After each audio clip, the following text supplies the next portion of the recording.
I would like to call to order the regular meeting of the Twinsburg Board of Education. Today is Wednesday, September 2nd, 2015. Mr. Aho, would you please call the roll? Mr. Stuver? Here. Mrs. Kane-Criswell? Here. Mrs. Davis? Here. Mr. Felber? Here. Mrs. Turl Waldron? Here. Now, I'd like to ask everyone to please stand and join us in the Pledge of Allegiance. I pledge allegiance to the flag of the United States of America and to the republic for which it stands, one nation, under God, indivisible, with liberty and justice for all.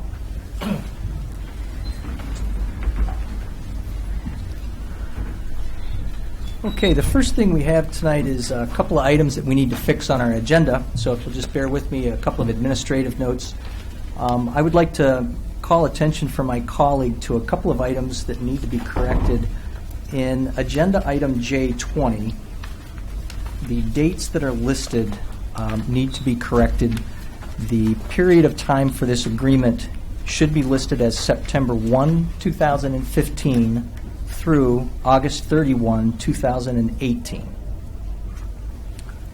And also, to modify Exhibit I3, we need to add to the extracurricular contract list Mr. Philip Schmuck, who is being recommended to us as the varsity boys basketball coach, and the percentage of the base pay for this supplemental contract is 15%. So I would like to make a motion that both of these changes to the agenda be made tonight. Is there a second? Second. Second by Ms. Kane-Criswell. Any other questions or discussion on these two changes to the agenda? Roll call, please. Mr. Stuver? Yes. Mrs. Kane-Criswell? Yes. Mrs. Davis? Yes. Mrs. Turl Waldron? Yes. Mr. Felber? Yes. Okay, that motion passes 5-0, and those changes are then made to the agenda tonight. So again, good evening, and thanks to everyone for attending.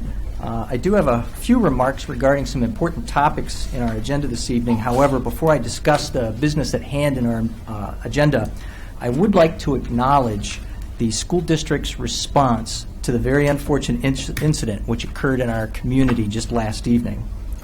Last night there was a very serious incident, and as is typical, we had many activities that were underway across our school facilities. At many of our buildings and across our campus, we had students, parents, spectators, and even other students from other communities who were engaged in school sporting activities, youth sporting activities, and other assorted meetings. Due to a rapid and appropriate response by our superintendent, principals, athletic director, and many other staff members, our district executed a secure in-place safety protocol. This response secured all of the athletes, coaches, including our guests from another high school who were on site, as well as youth athletes and their parents who were utilizing school facilities. All staff and students at our other school buildings were also secured, including parents who had gathered for a PTA meeting. Over the years, the district has revised and enhanced our safety response plans and executed safety drills, which have included staff and students, as well as more comprehensive drills with our local safety forces. And last evening, our students and staff took the situation seriously. They acted in a responsible and appropriate manner, and it's evident that the expeditious response was a result of prior planning and the safety drill exercises. It's very unfortunate that such a sad incident has occurred in our community, and while we mourn this unhappy incident, we can be grateful that our superintendent and our staff were quickly engaged and have demonstrated that they are prepared to act accordingly when such situations exist. Now I would like to refocus to the business at hand, and I want to call attention to the work of our administrative team during the last year and during the past summer months, and we're going to hear some of these administrative reports that are on the agenda, and several members of our administrative team will talk about the accomplishments in their respective areas. Last year we had a district goal regarding the wellness of our students, and by the end of the year, through the leadership of Ms. Traphagen, we identified a company that will be brought forward at a future board meeting for consideration that will provide wellness services to our student population. In addition, consideration was given to employee assistance services that will also receive attention by the board at an upcoming meeting. It's important that in today's environment, we are aware of and provide the means to address the wellness of our students and staff. Last year, our district made a decision to move to the Cuyahoga County ESC, and with that change, per the guidance of Mrs. McKinney, we are adjusting the process regarding how we manage the need for subs. While the internal process for our teachers will remain the same, the external process regarding how subs are identified and assigned will be managed through a qualified third-party service.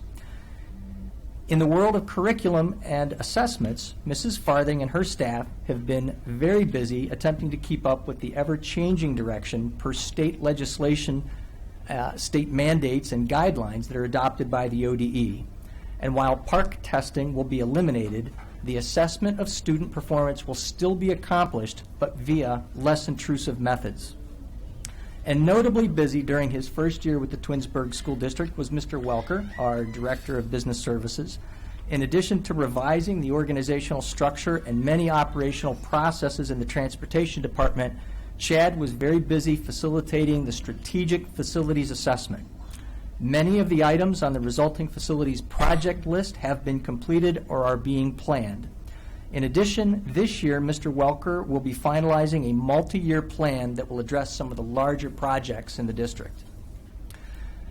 And finally, following several months of negotiation, the board shall consider a new agreement with the Twinsburg Education Association, which is also known as our teachers' union.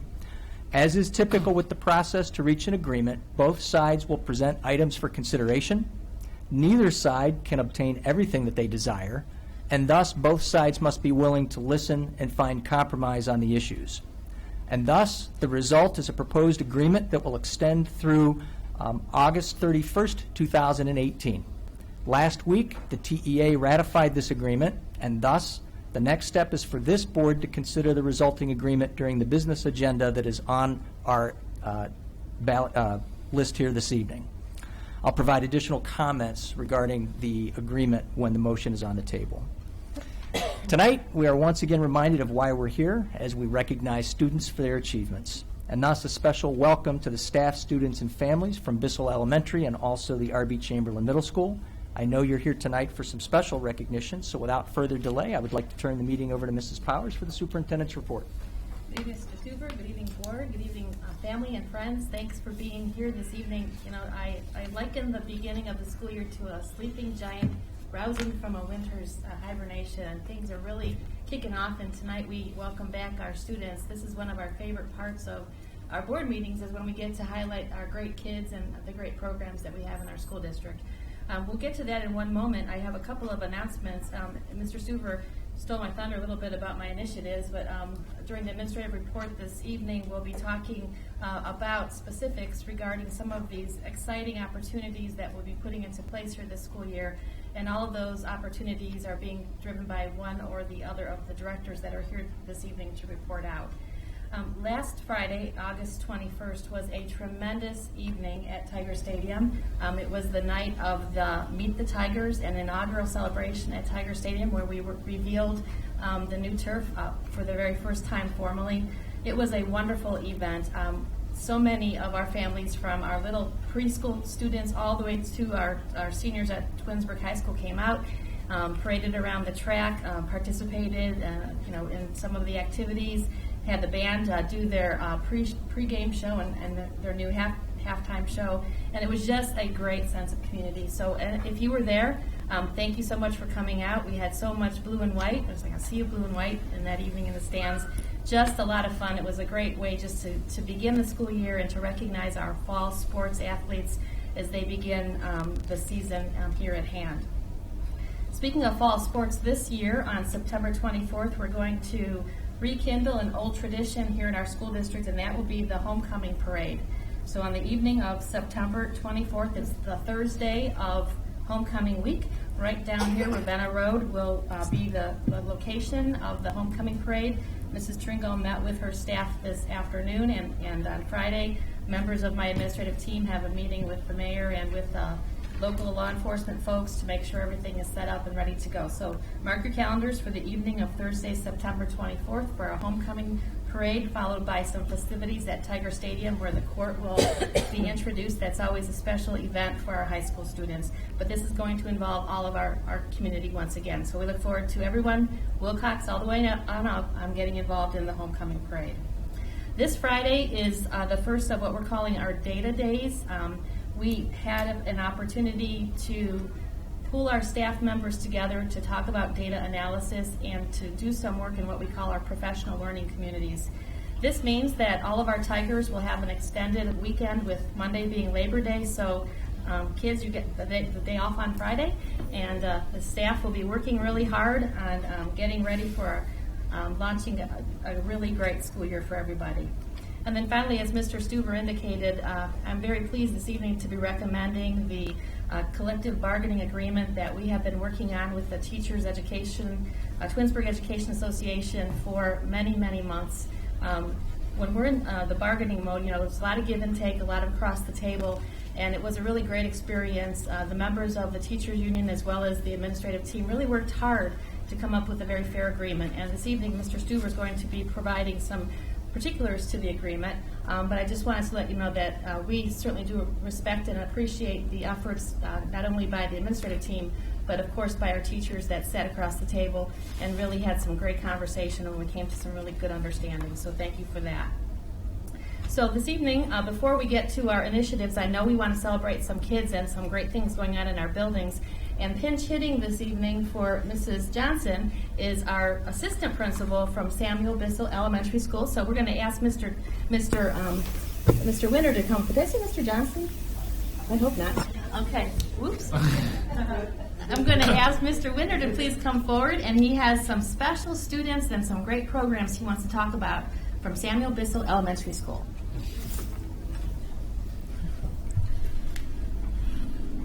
So if I can...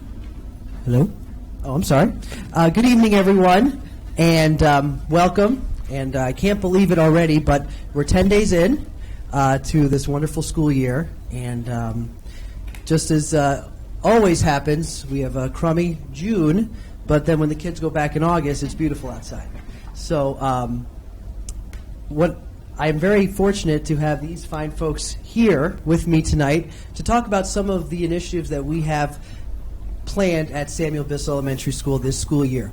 So let's first welcome them with a round of applause, and then they're going to go ahead and get to their speeches. I have Nyshawn Holyfield, Arjun Manda, Jada Robinson, and Raymond Johnson. So I'm going to just put this in Mr. Aho's hand for 1 second while I get these kids ready.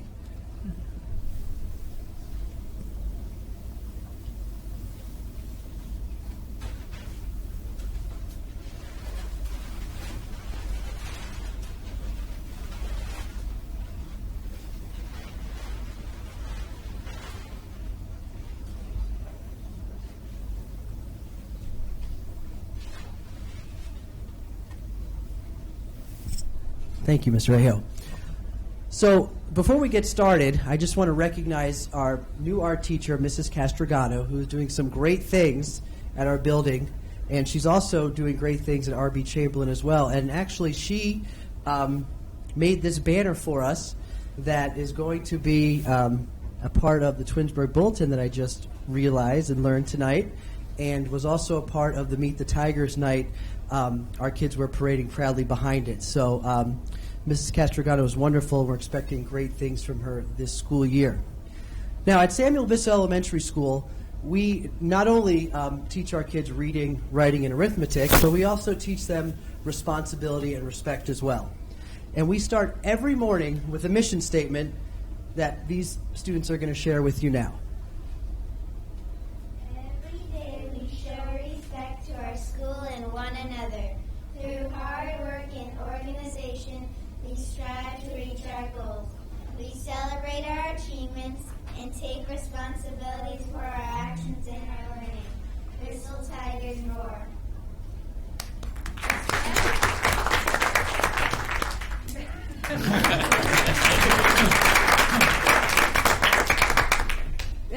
to be nice and staff to fellow students and staff. Organization, to be able to find your materials when you need them so you are ready to learn. Achievements, to set and reach individual school goals so you can grow as a student. Responsibility, to be able to act independently and make positive behavior choices. Thank you.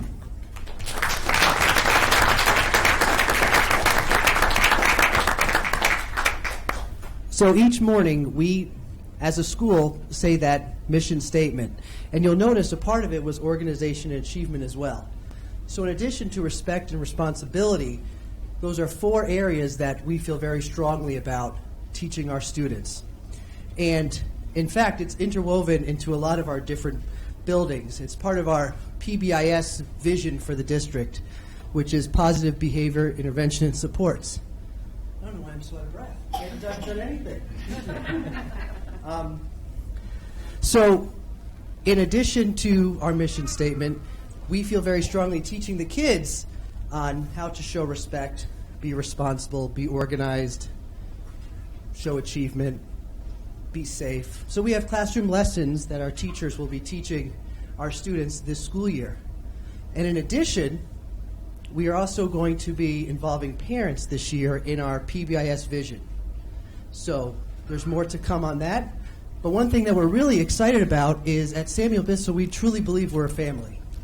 And so we are going to be creating something we call a community of caring, where students and teachers from different grade levels in art, music, gym, even if it's not your particular teacher, we're all going to be getting together in different lunch groups. So students have other adults that they can turn to in our buildings for support or just another friendly face. So those are some of the things that we're going to be working on this school year. But I did want to mention one other thing while I have the microphone. On September 17th, we are going to have our 2nd annual Fame Fathers Walk. And last year it was such a huge success. We had many fathers and uncles and grandfathers, godfathers come out. So we're expecting another great turnout for that. So you'll be getting more information in the days to come. So again, I do appreciate your time, and thank you so much for coming out. And let's give these kids another round of applause.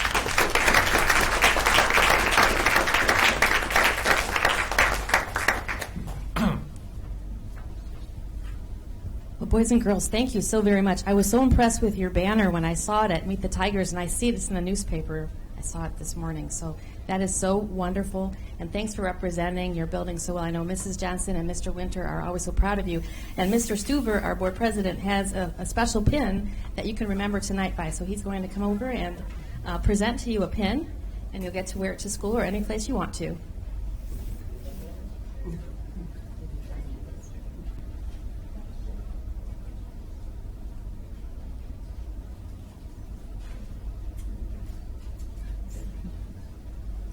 Mr. Winter, I always say when I walk into Samuel Bissell Elementary School, I always get a great feeling. It is a wonderful building filled with wonderful students, led by wonderful staff members, and so it's going to be a great year. Thank you for being here this evening. Can we have a round of applause for our wonderful representatives from Samuel Bissell Elementary School?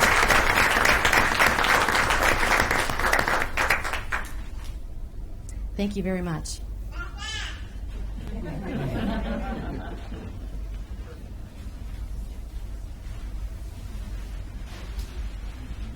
At this point, we'd like to ask Mr. King to come forward. Mr. King is going to be representing Mr. Reese, our principal from R.B. Chamberlain Middle School. And Mr. Stuver, if you want to come forward to provide our students with a Student of the Month pin. And we have certificates. Mr. Welker is always happy to help with the certificates.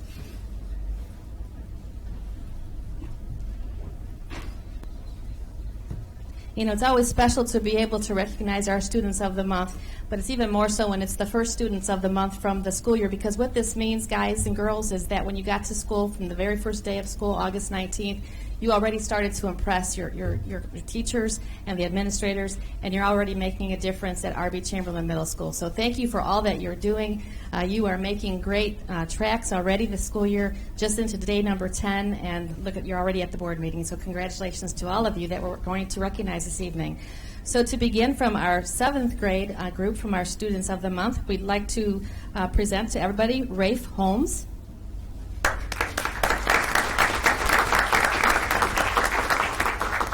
Okay.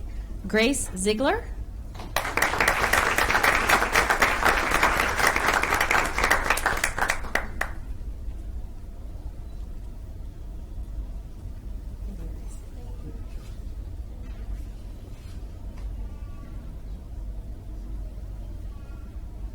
All right. And then we have Olivia Briggy.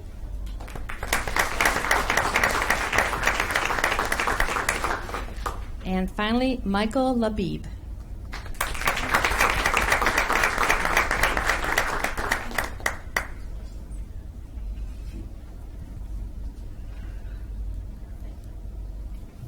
Moving on to our 8th grade students, we have Austin Holloman Rawls.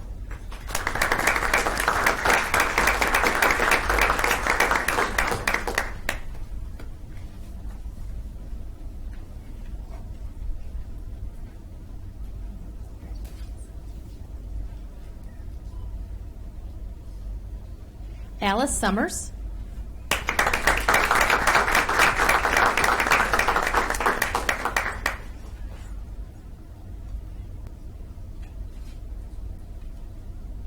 Amanda Delagram. And last but not least, Devin Reinhardt.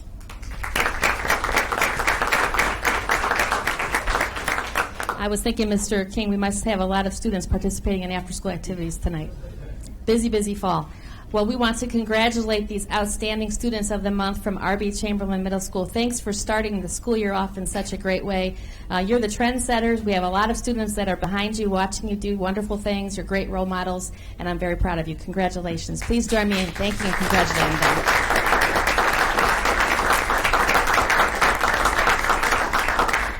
Guys, if you just want to hold your certificates forward, because I know your moms and dads probably would like to get a nice photo of you.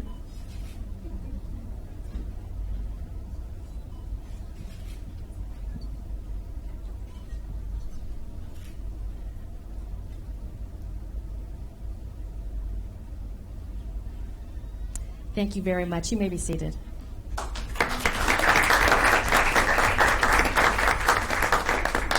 And I want to ask Mr. King if he could just give us a little bit of information about the exciting things happening at the middle school. Always an exciting place. And it's always exciting to hear it described like Ohio State with Mr. Stuver, the R.B. Chamberlain Middle School. I love that when you say that. Every time I come here, he says the R.B. Chamberlain because, you know, we're just that cool. Many, many things are happening at Chamberlain. Previously to this year, we offered 5 classes for high school credit. At the end of the school year last year, we worked to build in Art 1 with Mrs. Castragano, the maker of that banner. She comes into Chamberlain a period of day. So that way we are able to offer a 6th class for high school credit. So some of our students have amazing opportunities coming into the school year. To round out some of those awesome activities that we have, we were the second-year recipient of the GAR grant, which is going to be going into our math and science classrooms to help facilitate a lot of project-based learning with our teachers. Many of our teachers do non-traditional lessons already. This is giving them the material and the opportunity to go even further with some of those learnings, those teaching styles. Ms. Casino's math class was doing math outside on the sidewalk today. That's the kind of graffiti we love. If you go outside to Chamberlain, people are going to be like, wow, these kids, they did math on the sidewalk. So it's pretty cool when you come in, different than what you would think would be on a sidewalk. Pretty cool stuff. We're also the recipient of our second PPG grant at the end of last year that we'll be putting into our engineering classrooms, our PET class, with Mr. Schmock, not to be confused with our new guy, Mr. Schmock. We have Mr. Schmock and Mr. Schmock now, so you need a scorecard. Mr. Schmock is going to be using that money to buy further materials to accentuate his technology and computer-based program through CAD and other programs he uses. We are also deploying Max Teaching for our teaching staff at R.B. Chamberlain. All of this put together with the largest turnout of fall athletes that we have ever had, is going to make for a great year at R.B. Chamberlain. And not that we need to say it, but we beat Hudson tonight, 8th grade football. I believe it's 26-7, but we're not talking about that. 26-7, if anybody's paying attention. 26-7. 8th grade's undefeated. Awesome. So a lot of great things. We would never say anything about our neighbors, but we beat them. So, thank you.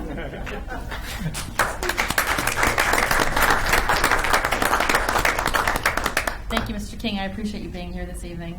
Mr. Stuber, that completes our report for this evening. Thank you, Mrs. Powers.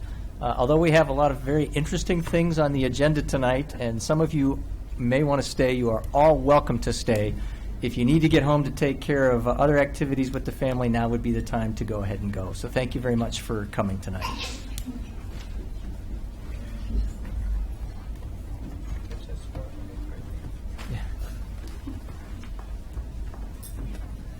And as they are departing, we'll move on to committee reports in our agenda. And I would like to start off with a CVC update and ask Mr. Curtis if he would please step forward and let us know what's going on down at the Career Center. Thank you. Good evening, board, superintendent, and as well as others in attendance. It's good to be here.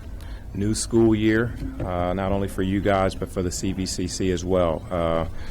The CVCC, actually, our kids started on the 20th of August, and school opening went very smoothly in light of the fact that we do have some construction going on. I'll get to that in terms of what the status is, but for the most part, this school year we've got a total of 981 students that we will have in attendance this school year, so we're very happy with that. We also had an open house that was scheduled August 26th from 7 to 9, where parents were able to kind of tour the facility and meet staff, and we had over 600 people that were in attendance at that. I'm told that that's actually down from previous years because there may have been some conflicts on the calendar of other events, but I think that's pretty impressive given that they're only a few days into the beginning of the school year. As you know or may not know, the Career Technical Education Report Card final results came out, and I'll just give you some highlights in terms of how CVCC fared. But CVCC earned an A on all graded measures. Our 4-year graduation rate also increased to an A. Graduation rates, positive post-program placement, technical skill attainment, math attainment, and reading attainment maintained at their significantly high levels, which is always a compliment back to Twinsburg City Schools as well as our associate school districts. So we're very happy with that. Also, I have an update for you. 2 meetings ago, we approved an auxiliary. We approved the construction of an auxiliary learning center. Now, this is different than the Ramtech facility that we've been talking about previously. I'll hand out a likeness of the facility so you can kind of get a look-see of what it looks like.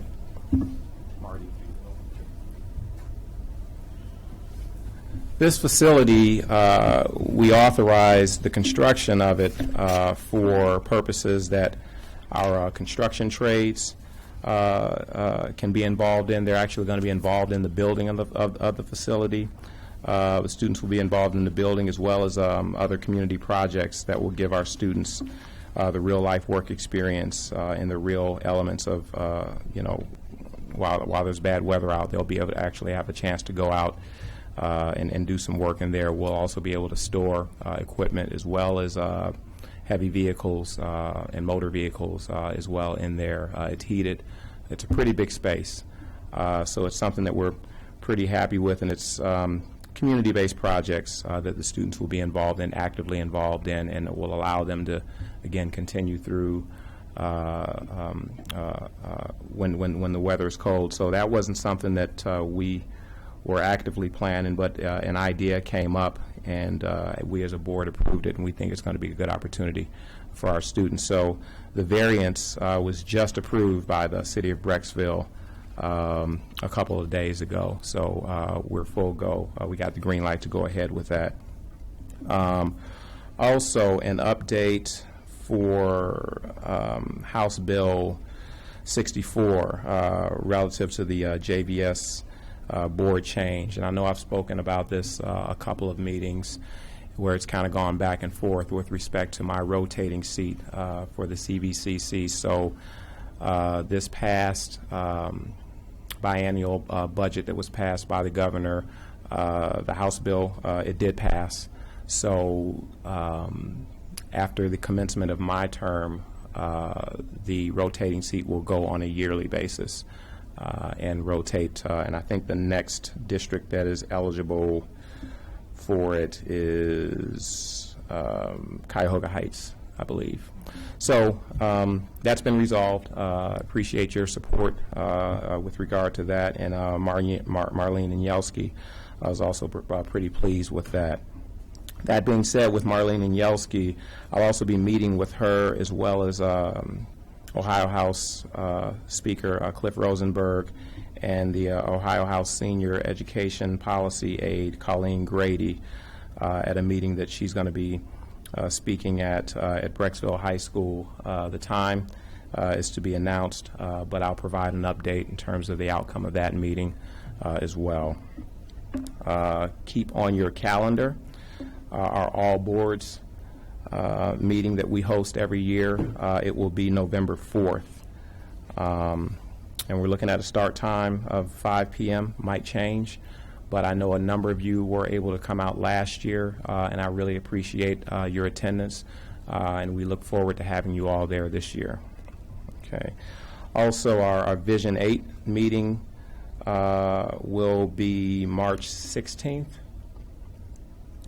and date and at least time and location is probably to be determined, but I know we usually have that at the Kent State location, so that's probably where that will be. So I'll be able to provide some updating for that as well.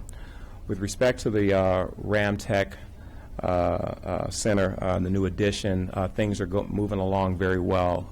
Over the summer, a lot of construction has happened. We were slowed down a little bit because of all the rain that we sustained, but I'm told that we're still on schedule to be completed and for a grand opening, or at least to be open in January. And there are also pictures available that you can go to our website, and it kind of looks at a progression of pictures in terms of where we started from, tearing things down to smoothing the ground out to the actual facility as it exists right now. So we're really excited about that, and things are moving along smoothly. The school's nursing program received its reaccreditation. They actually came out in March of last year and visited, but we recently received notice from the Ohio Board of Nursing this week that we were granted full approval, and this grants us 5 years of accreditation. So we're pretty pleased with that, with our program. And Dr. Roebuck wanted to have me give a special thanks to Rob and Mrs. Powers relative to the new business that you have sent her.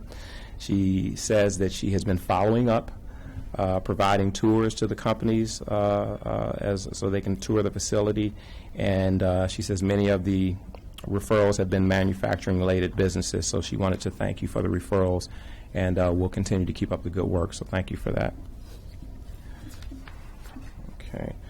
Also, Future 8 grade program. The CVCC is in the planning stages with the Lorain County Community College to develop a career pathway for a 5-year STEM academy beginning in the 8th grade. It will address middle and high school credit and be aligned with the Project Lead the Way pre-engineering curriculum through a combination of dual enrollment, articulated, and college credit plus credits, serious engineering-minded student can take on an engineering academic pathway as early as 8th grade and earn an Associate's of Applied Science degree by the time they graduate from high school. So the details are still being finalized with the Lorain County Community College, but with an intended 2016-17 start date, we hope to begin marketing the program to 7th grade students and their parents in the late fall of 2015. Okay. And last but not least, I had the opportunity to sit down with some parents in the community, and we were having some conversations around the CVCC and kind of what it entails, and it occurred to me through the conversations that there's often a misperception of what the CVCC is about, and more importantly, some of the opportunities that are available through CVCC. Oftentimes people assume that if kids come to the CVCC that they're not college bound, and they're not, there's a certain track, if you will. And so I just wanted to, put some small nuggets out there just to kind of let folks know that it's not the career and tech of years past. Annually, many CVCC seniors are awarded scholarships to attend college and earn college credit toward a degree while at CVCC. And in 2014, 136 senior students and 944 college credits were earned via the Ohio Tech Prep Initiative. Class of 2015 was awarded more than $300,000 in scholarship money, and in 2013, 79% of high school seniors earned an industry-recognized credential, and 98% of them were employed in college or both, and in the same year, 93% of adult education completers were employed. So, it's just something I want to put out there to make sure that, our parents understand that this is just another option, but it's a viable option, and it doesn't preclude students from going to college. We're going to continue our hard work at CVCC. We're really happy and enthusiastic about what comes with this year, and hopefully I'll be able to provide some more updates with respect to the progress that we're making. So I appreciate your time, and if there aren't any questions, that concludes my report. Mr. Curtis, the one thing that you didn't mention is great news for us about the CTE partnership dollars. Yes. Oh, yes. So, yeah, the CTE partnership dollars, this is something that used to exist a few years ago. Thanks for reminding me. That was remiss of me. Where we were able to give our partner districts a chunk of money every year that they could use at their discretion for support of career and technical education programs within each district. Because of financial constraints and hardships that we ran into in all districts all over the region, we had to discontinue that.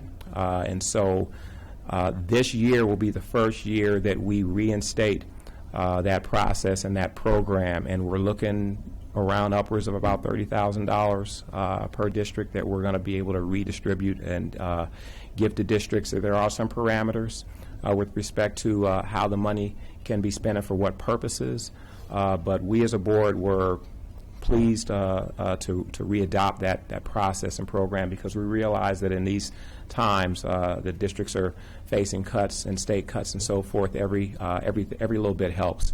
So we're happy to do our part in that regard. So that is going to be coming. Well, and just so you know, Mrs. Farthing is already busy with conversations with our building principals and teacher teams. STEM technologies, those kinds of things will be at the forefront of the conversation during our data days and our curriculum days. We'll be putting together a plan. Trust me, $30,000, we can spend it. And on behalf of our school district, please let Dr. Roebuck and your board know how much we appreciate the partnership dollars. No, I will, definitely. So thanks for reminding me about that. That was a huge miss. Any other questions? Thank you, Mark. All right, thanks. Thank you. Okay, still in committee reports. I'll look to my colleagues if there's any updates. Not at this time. Mrs. Powers, the next on the agenda, we'll move back to administrative reports, and I'll turn things back over to you. Okay, well, thank you very much. Mr. Stuber, thank you for the opportunity on the agenda this evening just to provide an introduction formally of the goals for the 15-16 school year. We worked in a work session following the board meeting on August 19th, and this is the first opportunity to really publicly introduce them to you, as well as some information about what has happened over the summer with our permanent improvement funds, which we're very grateful to our community. So Chad's going to present lots of pictures tonight, showing our community all the work that happened, a little bit of the last school year, but also mainly through the summer months. And then we'll be talking, and each of our directors will be up to the podium talking about the specific initiative that they are taking care of, making sure that it's implemented with fidelity moving through this school year. So before we get to the goals, though, I wanted to give some great news. We had so many things happening in the school district this summer, but beyond the community-involved events, we had some really great things happening just specific to our school district, and I want to just highlight these four items. First of all, we are delighted once again to tell the Board of Education and our community that 100% of all of our third grade children from last school year, they're now all fourth graders, met the requirements of the third grade reading guarantee. It is a feather in the cap of our school district, but more than that, it's in the feather in the cap of our families that attend our schools. From the smallest tigers all the way through third grade, working really hard on those early literacy skills, and you can't discount the value of moms and dads and grandmas and grandpas and family members reading to kids. And so this is a celebration of just not the school district, but our families here, because it is great news.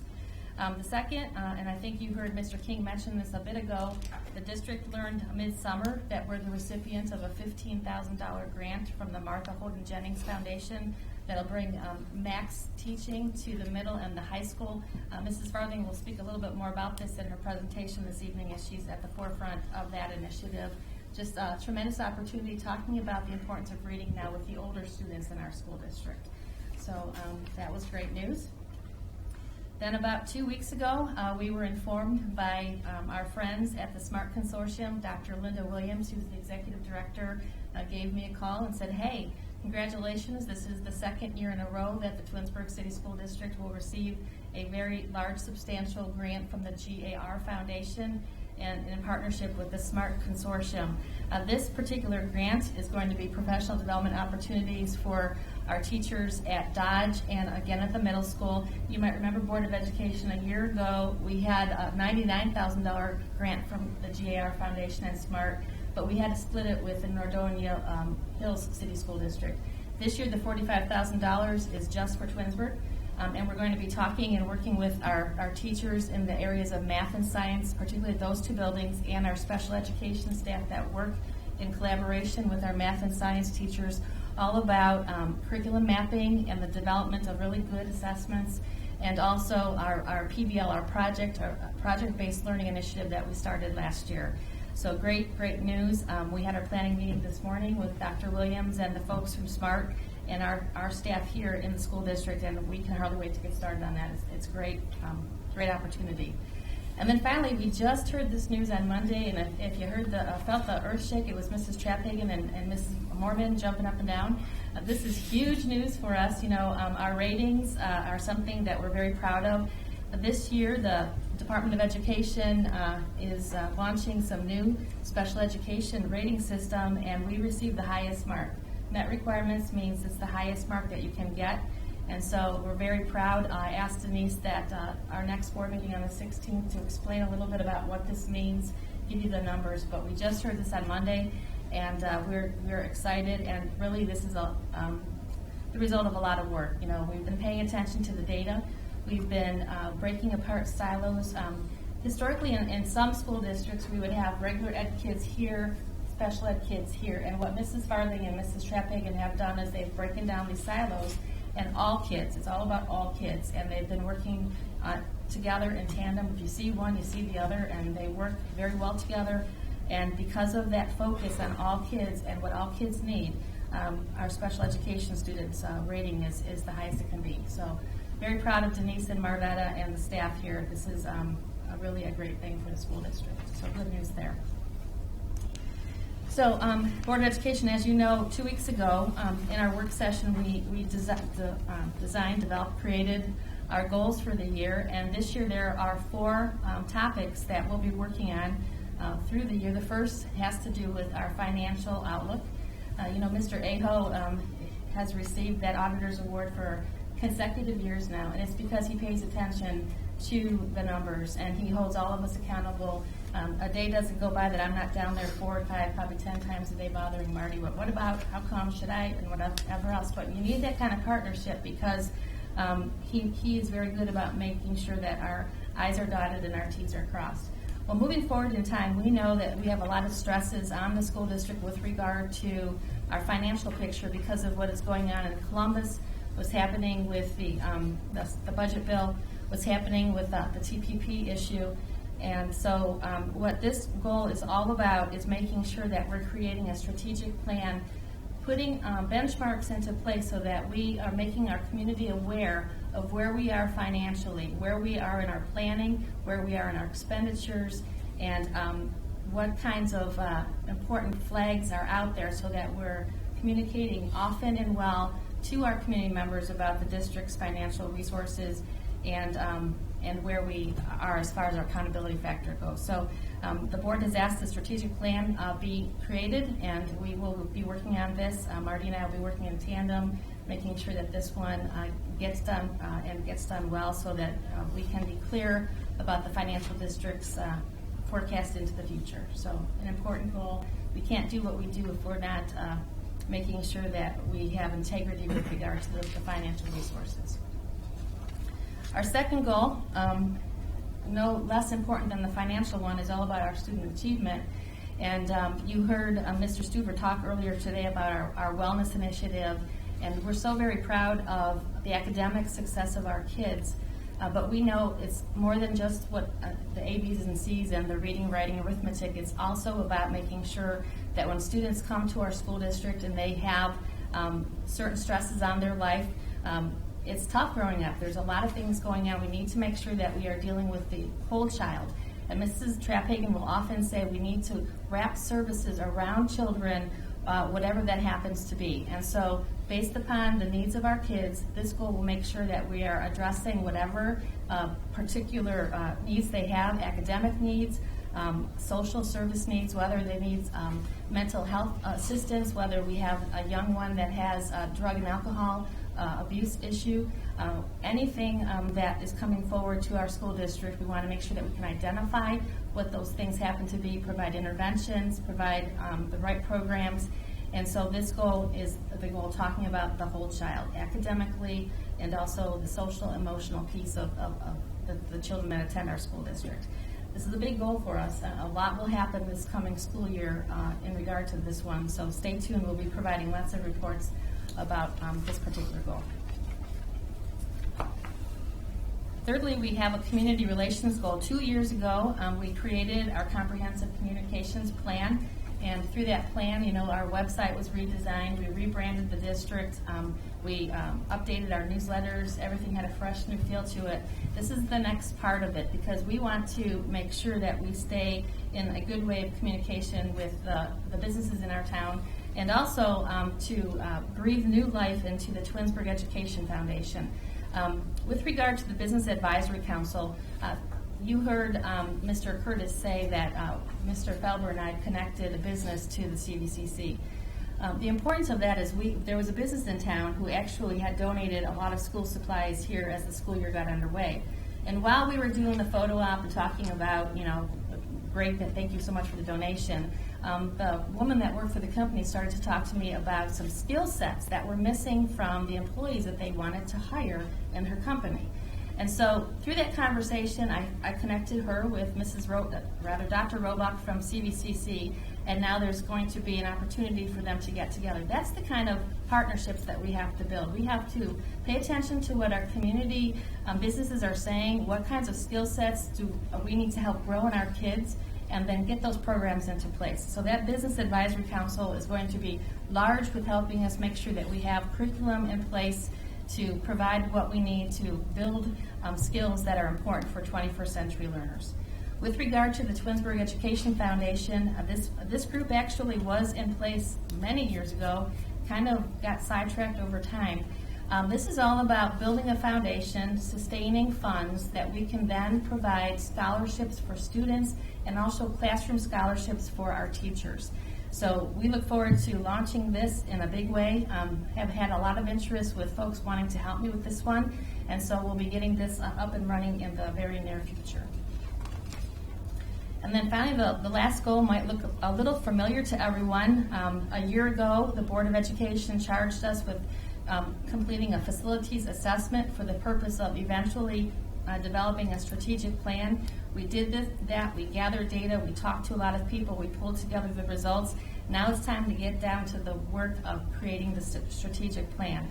And so we will be taking a look at our buildings, grounds, looking at the opinions that were provided through the facilities assessment of a year ago, and really then be able to develop a plan of what our needs are for the near and far future. And I'm quite certain my friend here, Mr. Welker, is going to be leading this one. There's a lot to be done here in the year, but I think that our community really expects the school district to maintain our buildings and make sure that they are the best places for students to learn, not only today, but into the future. And so this is a rather large goal for the school district, a lot of work to be done this year. So Board of Education, we're going to be very busy with our 4 goals. We've already started some of the work in the development of our action plans, and you'll be hearing some status reports as we move forward through the school year. But as I mentioned, we had our facilities assessment last year, and out of that facilities assessment came some work orders for Mr. Welker here. And so this evening, he would like to present to the board and our community some of our summer projects using our permanent improvement funds and some grant dollars. A lot of things have happened, a lot of things are refreshed, and I'm going to turn the mic over to Chad. Great, thank you. We had a very busy summer, and I'd like to thank all the community key stakeholders for their input on the facilities assessment focus groups. I think you'll notice that a number of these projects are reflections of some of the results from those studies. I'd like to thank the Board of Education for your support on these projects and the community for giving us the benefit of having a permanent improvement fund to help fund all these different things. So try not to be long-winded here, but wanted to show a few pictures of our different summer projects at Tiger Stadium. We had our Meet the Tigers event, which I'm happy to still be here today after the water balloon toss. You're lucky to still be here. But at Tiger Stadium, we are excited about all the opening days, including our opening day for football on Friday against Solon.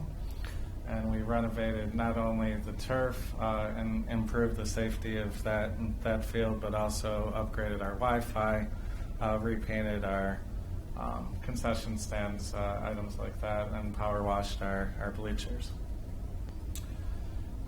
We did a number of paving projects. I think we touched every single school, but the major ones would be the Wilcox widening of the driveway to a 3-lane driveway, RBC where we addressed some subgrade issues, and then the Twinsburg High School addressing some pretty bad sidewalks and the bus and student lots. So there's some pictures of those up there. Cost of Freedom events. I think we've said it a few times, but I was just amazed at how much it touched everyone, including myself. It just was a very touching event, and I'm really honored to have a landscaping feature at our high school with a river birch tree that was donated from the Twinsburg Garden Club. It was part of the event, and so we have that featured in our landscaping feature at Twinsburg High School. We have the tiger, copyrighted tiger, popping up everywhere. Gym floors, turf, and our Athletic Booster Hall of Fame features that tiger as well. My favorite slide, the boilers. We are halfway through our project. We are on schedule to Wilcox. We've already placed in the the boiler. We have to do some calibration work and stuff, but we've installed the boiler, and basically we're replacing the original boilers at both Bissell and Wilcox, and we'll have backup boiler to make sure that we're keeping our buildings warm, safe, and dry. Done a number of studies. This is just an example of one of them to help facilitate our facilities strategic plan. We did an aerial thermographic study of all our roofs. We're awaiting the results from that, but we had a number of, or a plane go over all of our roofs and assess our weak points of our roofs so that we could develop a 5-year plan for roofs.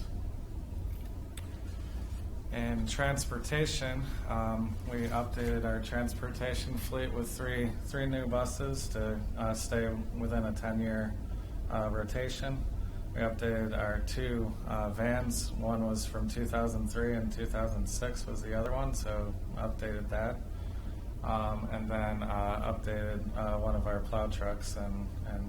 So one of the things that we're really proud of is our bus inspection from the summer.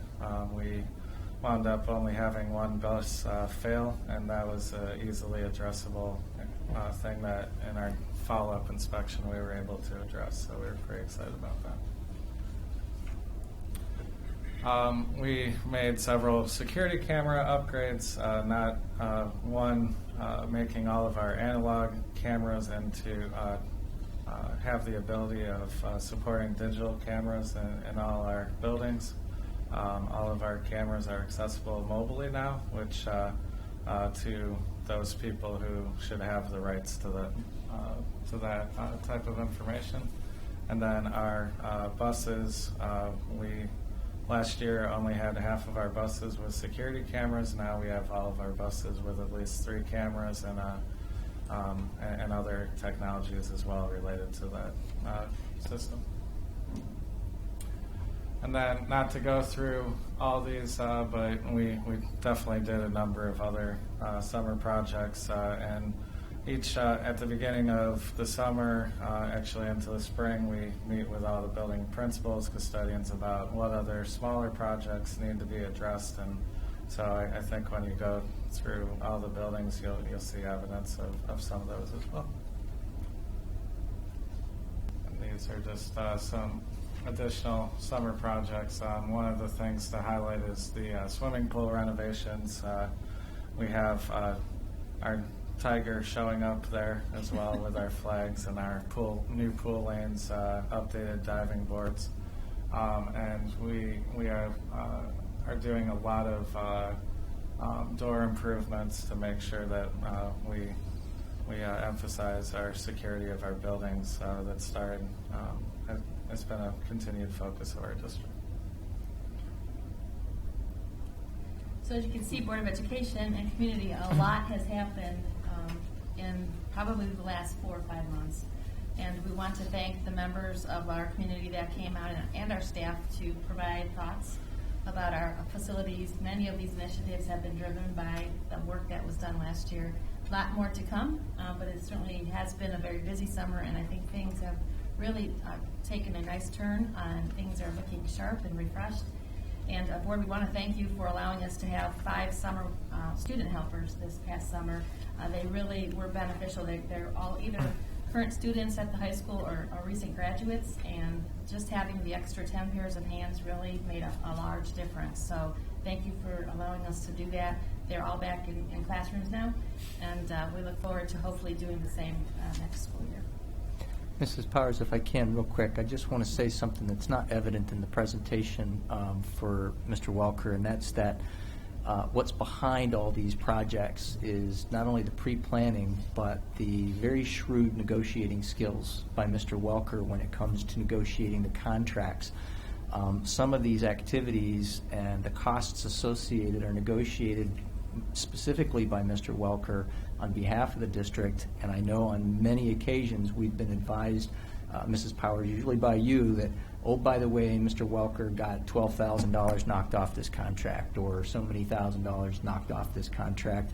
We see change orders coming through, and sometimes the change orders are increases because they found something in the subgrade, but sometimes it's a refund of money because you are staying on top of things. So I just wanted to say that those are things that don't show up in the presentation, and just say thank you very much for being on top of those items.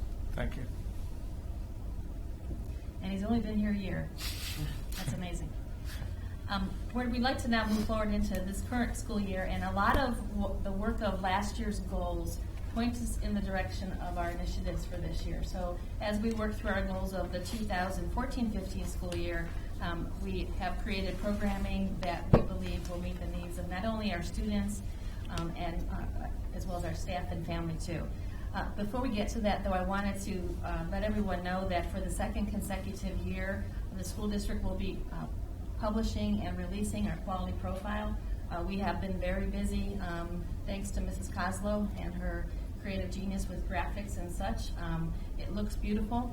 We looked at the last copy of it today. It will be going to the printers hopefully tomorrow for publication on September 14th.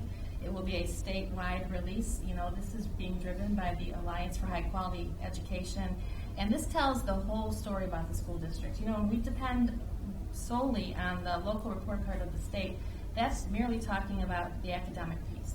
But when we have students that come to school and they're involved in so many different activities, and we have the support and engagement of our community and our parents, and we have the fiscal stewardship of our treasurer, we want to be able to tell the whole story. And so the quality profile, now for the second year in a row here in our school district, will be published and released on the 14th. So the areas that are focused on, of course, academics are very important, but we talk about the arts, we talk about parent and community involvement, our leadership activities the students are engaged in, student services, and again, financial stewardship. So I look forward to not only releasing it in paper copy, there's the cover of it, there's our buddy bench, and I think that might be the one at Wilcox, right? And all those little yellow dots there, that happens to be the 50th celebration at Bissell back in the month of May. And of course, our graduates are celebrated on the cover of the quality profile too. So I look forward for that coming out in just a few weeks, and it's just been a collaborative effort. All 5 of our buildings have great things to say, and it covers a lot of many things from last school year. So looking forward to getting that released. So I'd like to ask Mrs. Traphagen to come forward to talk to us this evening about the initiatives coming out of the Office of Pupil Services. Good evening, Denise. Good evening, Superintendent Powers and Board of Education. This past spring, I was walking down, I had a meeting down in the main office at the high school, and as I was walking down the hall, I saw all these little Post-it notes on the lockers, and I'm like, wow, it must be a sporting event. Everybody's getting geared up and giving positive messages for the sporting event, so I didn't pay much attention to it. But on my way back, I thought, you know what? I saw students gathering around all these lockers and reading these. I thought, well, you know, I'm going to stop and read these notes, and here it was positive notes on a number of kids' lockers from other kids in the student, just encouraging them and being positive and just being respectful and encouraging. And I just stopped, and it was like, wow, the impact that, and you guys have seen it over the past year here at board meetings where students have been recognized for the positive things that they've done in our buildings, and even tonight with Bissell with positive behavior supports.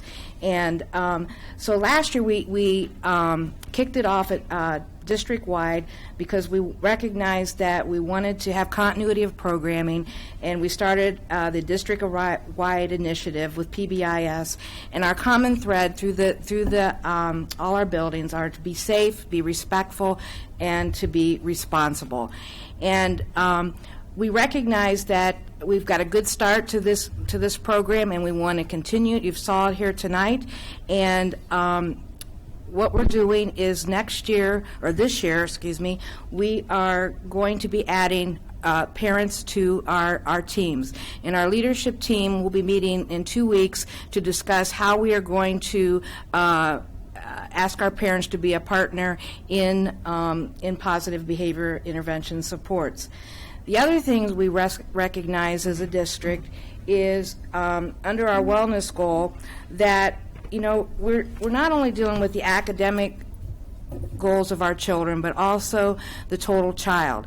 And when you set up meetings and you hear some of the things that our children are coming, our students are coming to school with, as far as what they're dealing with at home or in the community or even in school that has nothing to do with academics, and sitting at that table and feeling helpless, like, oh, you want to reach out to these children, but you just don't have these students, but you don't have the resource to do that. So we recognize that as a district, and as Mr. Stubert stated in his report tonight, that we are looking at bringing an agency on board, and the board will be acting on that at a later date to help with this initiative, because we want to be able to address all our kids' needs every day in school and in the home. We also want, one of the things that is important to us is that when we're working with the kids in the school situation, and they go home, we need to provide the home support there, and so this agency will help us in dealing with family counseling. We also recognize when we started looking at this that we looked at our TAP program in the high school and the secondary, but realizing that, if we're going to do this, we want to reach out to all of our buildings. So we are very fortunate that we're going to be able to do that. And so there will be case management in all of our buildings for support for our students with mental health issues. Also, this agency will be able to act as a resource for us if we have students that need services beyond what they can offer and what we can offer as a school district. So they'll be able to partner with community resources and more extensive resources that a child or a student may need.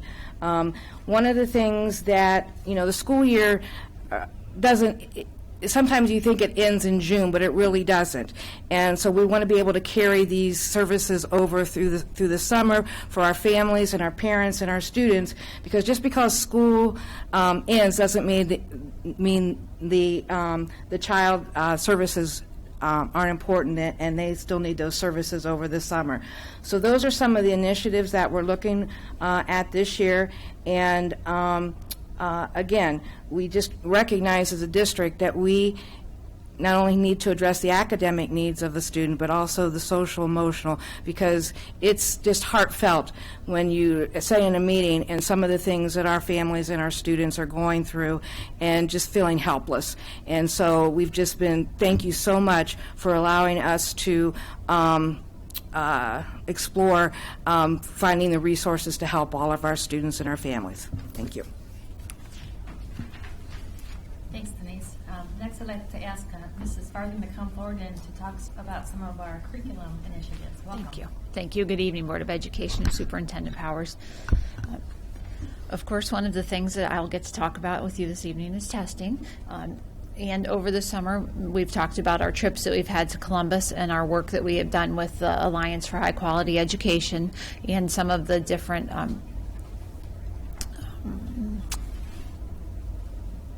I lost the word, that we've worked with them so that they have been our voice to talk to the Ohio Department of Education. They've been lobbying for us, basically. They provided testing recommendations to the Ohio Department of Education, and we saw a lot of our fruits of our labor working with that committee come through with the recommendations that the ODE has come forward with for this year. We know that our testing vendor is going to be AIR, which stands for the American Institutes for Research. So we won't be talking about PARC.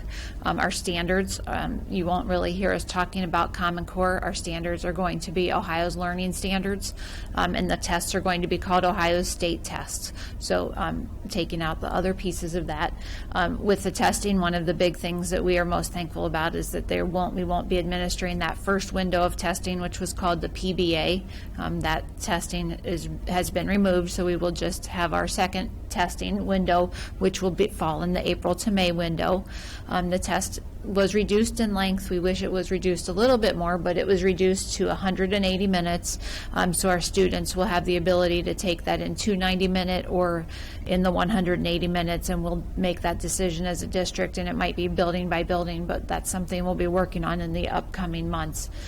We will be returning to the fact where our results will be returned quicker, as they used to be with the OAA. As we get into June, that's when we'll start getting the data back again, so that will be something good that this year was kind of just an anomaly.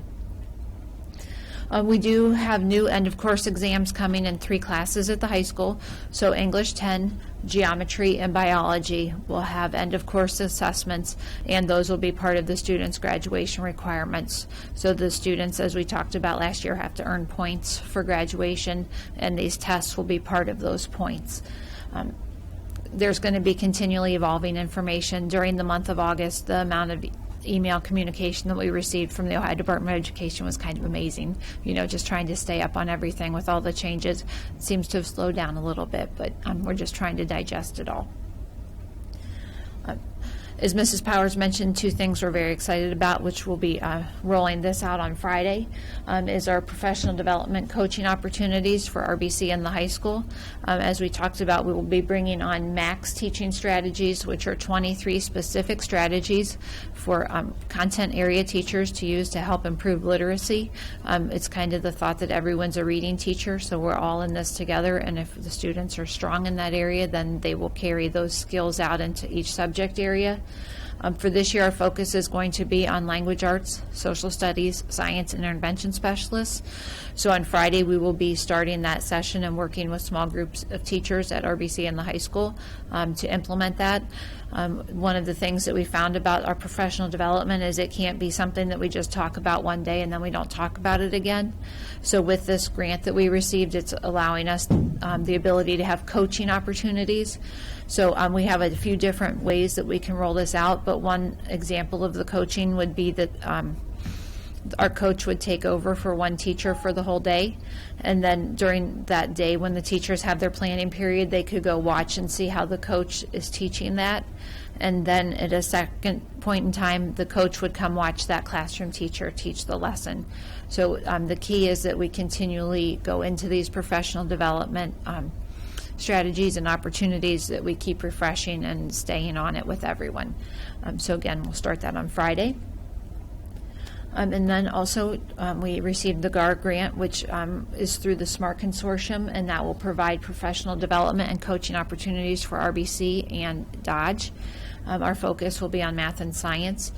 And as Mrs. Powers talked about, we're going to be working on assessment and mapping and project-based learning. We had some teachers who took a class last summer, and we want to support them as they begin to implement their PBLs or project-based learning in their classrooms.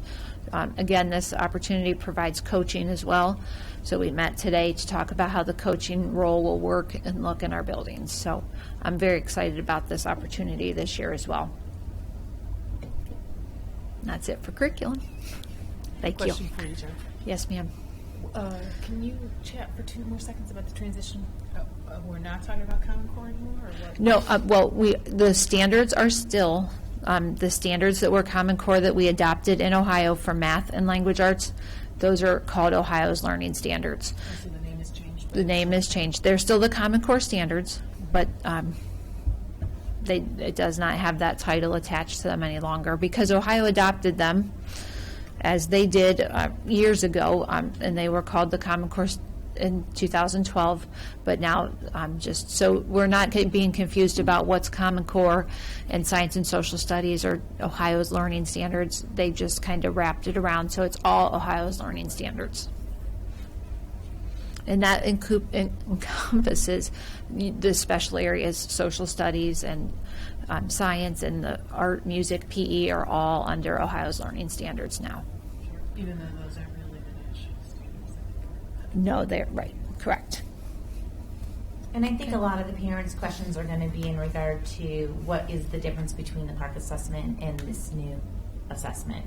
Do you have, or is that still coming? That's still coming. They're hoping to release practice questions to us in the upcoming September and October, practice questions, and then the test blueprint, so we kind of have an idea of what types of content and the type makeup of the questions that will be released to us shortly.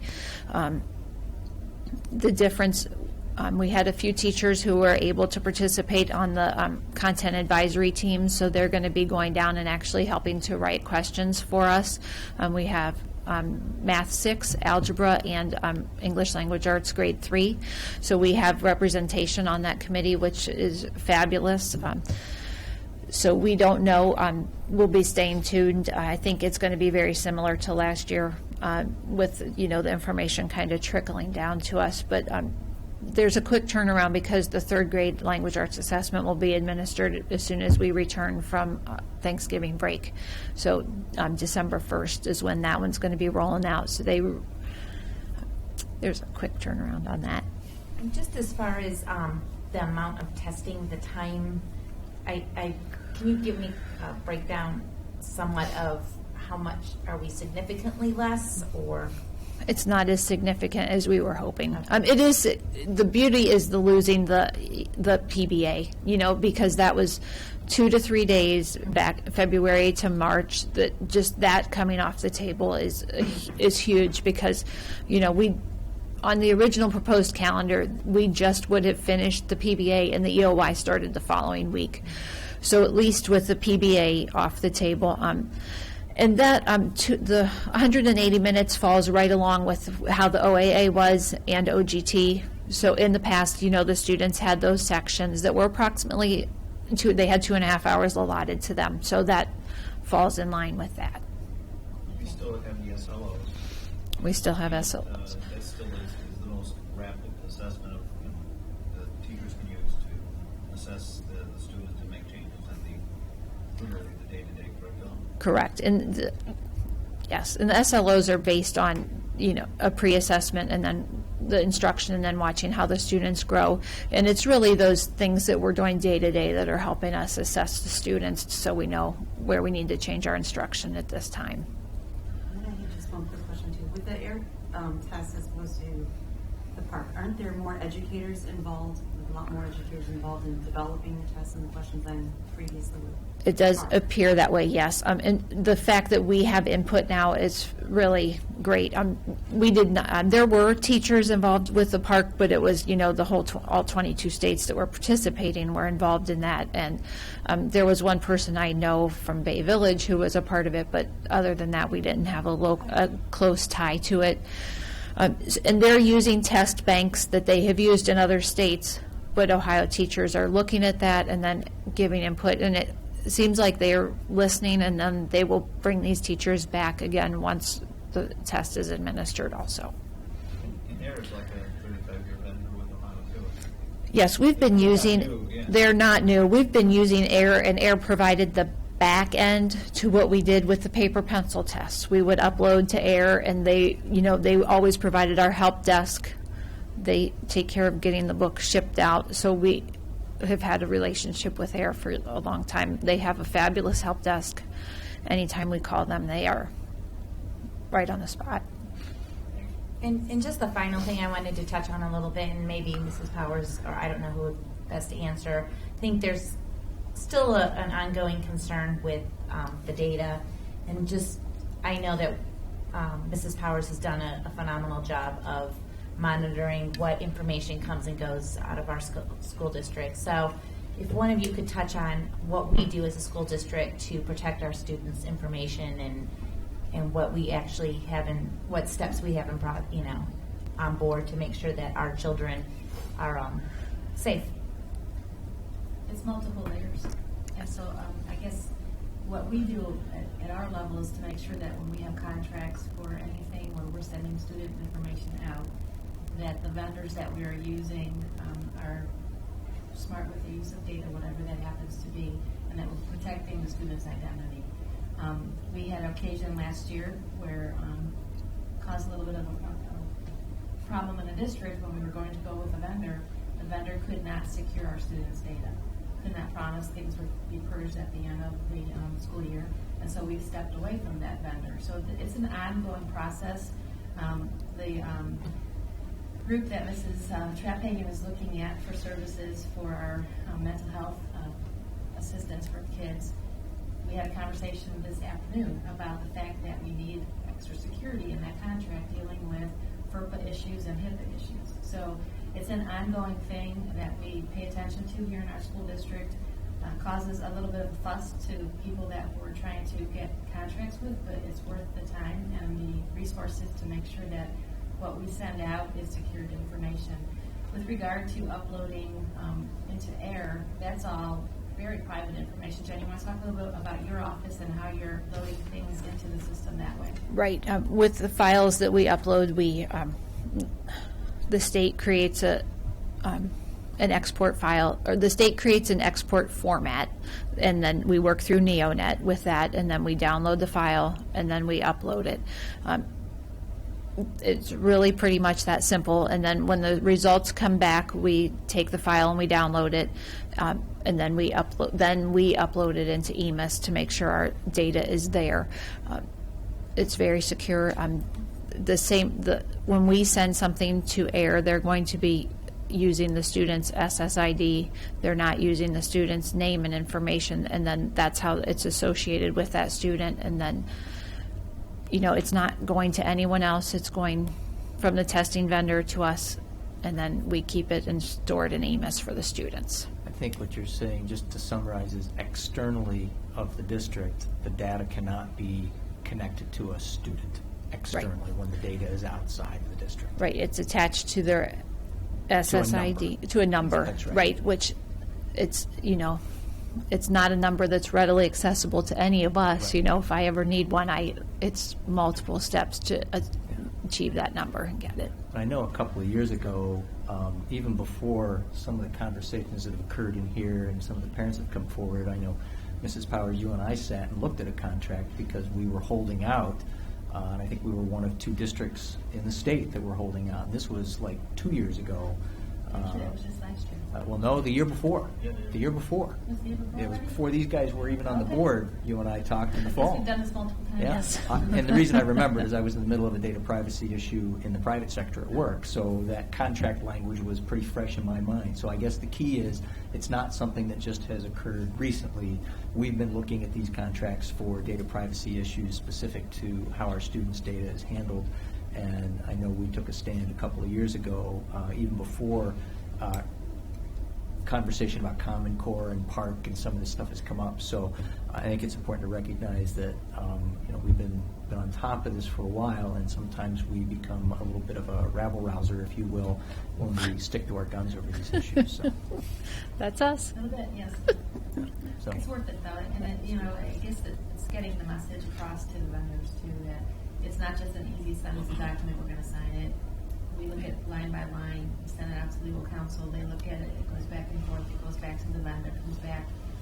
And sometimes it involves the Department of Education in these conversations, and that response has been most interesting when we've had to reach out to them. So we continue to work. Jen and her department do a fabulous job, and I can honestly say, Board, that when we have contracts, they're as Loctite as they can be. And if they can't be, then we're just not going to do it. Particular partnership with that vendor. Thank you very much. I'm sorry, can I just bring one more thing? I apologize, because a lot of these things, I think a lot of parents still don't have great understanding of. Now, when we talk about Common Core, and I know it's a little bit different now, but can you explain the process? How, do we have a choice as a school district to use that? Is this something that we have to use? Do we have the option to use a different curriculum? Those are questions I think a lot of parents ask. So if you could kind of just explain how Common Core was implemented, why we use it, and yes, it's probably a very large question. It is.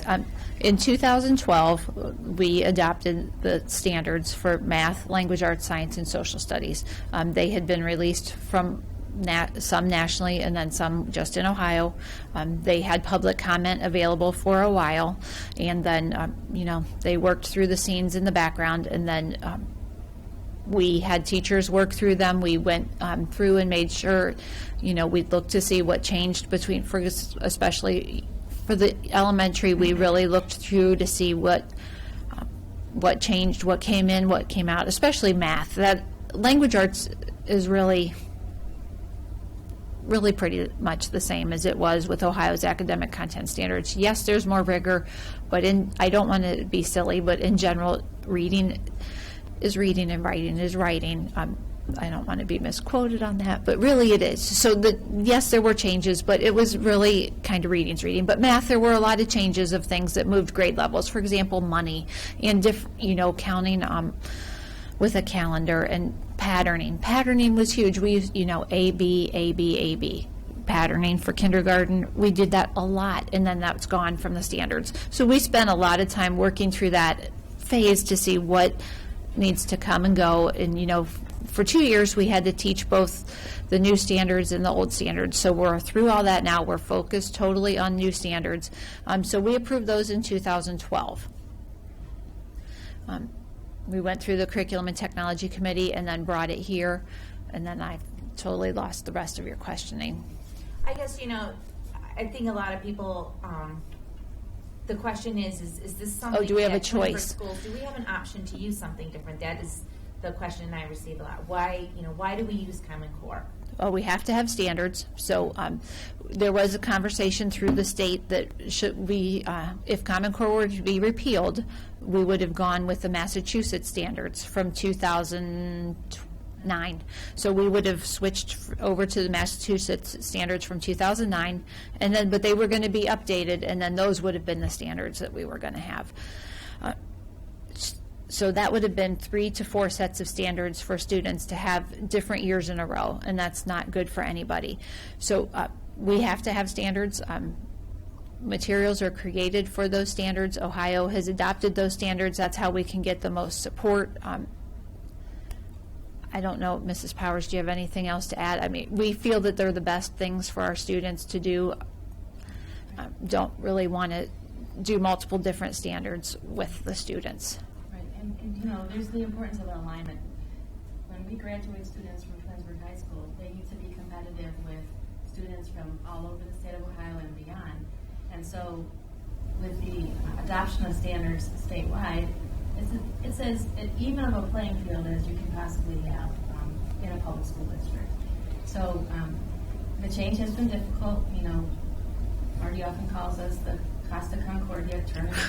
It's not the easiest thing to do. A lot of resources go into making sure that we provide professional development, that we build capacity with our parents. Think back 3 or 4 years ago, Board of Education, we had community forums.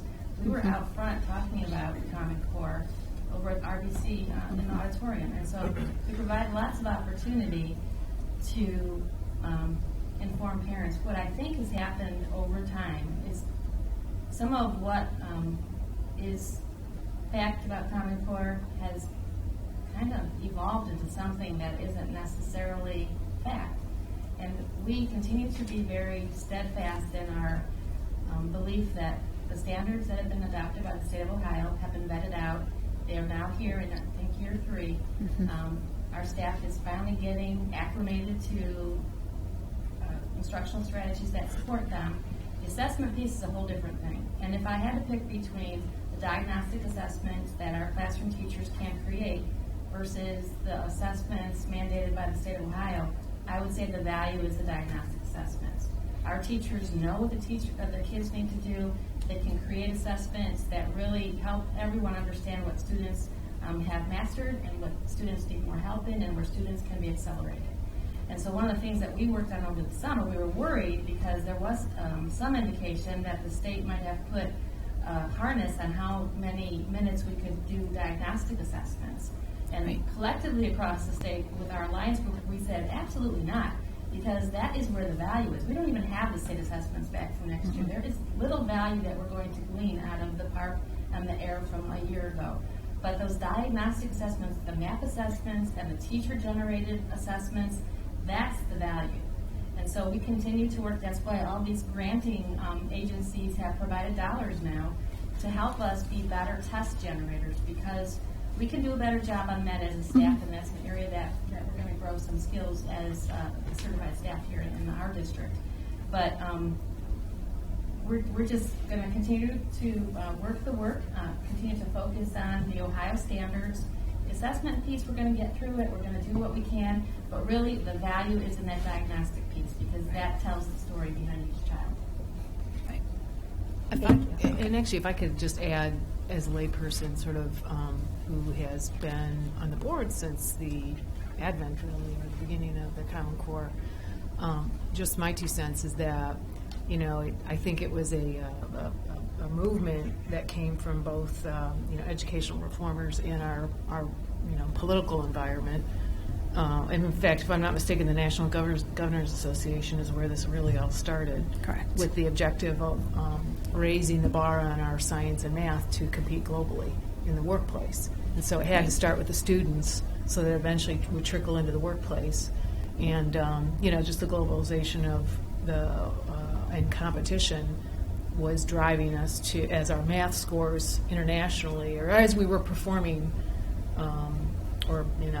not performing against other countries' math assessments and science assessments, all of a sudden, boom. And I think, if I remember correctly, too, No Child Left Behind was becoming, more and more controversial or less desirable nationally, and so all of a sudden Common Core came about. But I think the objective was, and the spirit behind it was good, but I think it also in recent years has become politicized, and it's about states not having control. And in fact, I don't think it has anything to do with states not having control. The states adopted it.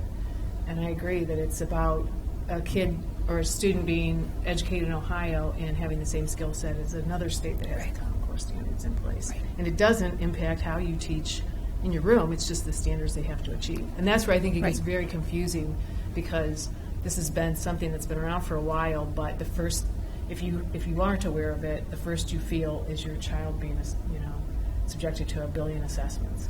And it's it's much bigger, it's much larger, and ultimately it's like any new initiative. When you first roll it out, there's about 1 billion kinks in it, and you have to work them out. But it doesn't mean that you throw out the entire objective and the entire initiative, because it's ultimately about performing better. And so that's why I think and then you throw in the data privacy issue on top of it, and it just. I don't think that that's what any of this was about. And the kids have been assessed since day one. There's always been test results floating around. There's always been privacy issues. Why it's getting tagged onto the Common Core, I don't really understand. But as long as I've been around, we've assessed kids and tested them and sent them off to be graded somewhere outside of our building. And sometimes it's been on paper, and sometimes it's been digitally. But they're leaving our building in our district. And why all of a sudden it's becoming an issue is unclear to me. I don't know if that's the political element to it. I don't know, but so for whatever it's worth, I think the spirit behind it is good. It's brand new in terms of implementation, so like anything, it needs a little time to digest and be tweaked and renamed, so nobody knows what it is. I'm just kidding, but Thank you. Thank you, Jen. Sorry to put you on the hot seat. Just lots of questions. Thanks, Jen. And you'll be hearing lots from Mrs. Farley. There's a lot going on with curriculum and instruction, so we appreciate all her efforts. And finally, Mrs. McKinney. I don't know if you can top that. No, I won't. Good evening, Board, Superintendent Powers.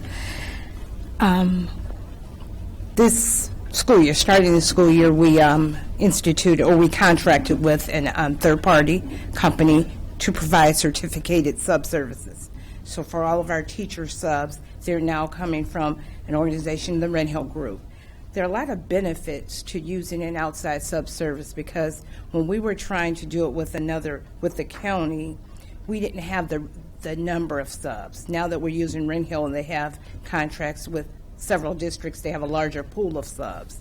And what's happening with that is now I check every day when I go in. If there are teachers out, we have subs. The few instances over the last 10 days where there was a sub that wasn't filled, when I called the building, they said it's done already. Sub is already here. What Wren Hill has been able to do is they recruit, they train, and we have one person, actually a team of people who are assigned to our district.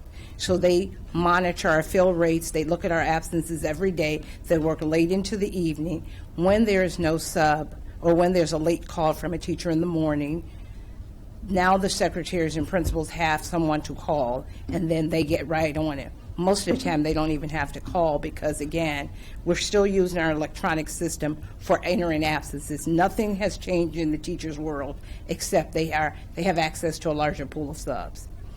We did have a transition meeting when we started the contract with Wren Hill, so that all the subs who had worked for us prior were hired by Wren Hill, if they wanted to be, and they had a transfer session and all the paperwork transferred. So again, for the subs, nothing has really changed in their world. They're still coming to our building. We still have our favorite subs and subs who live in our community.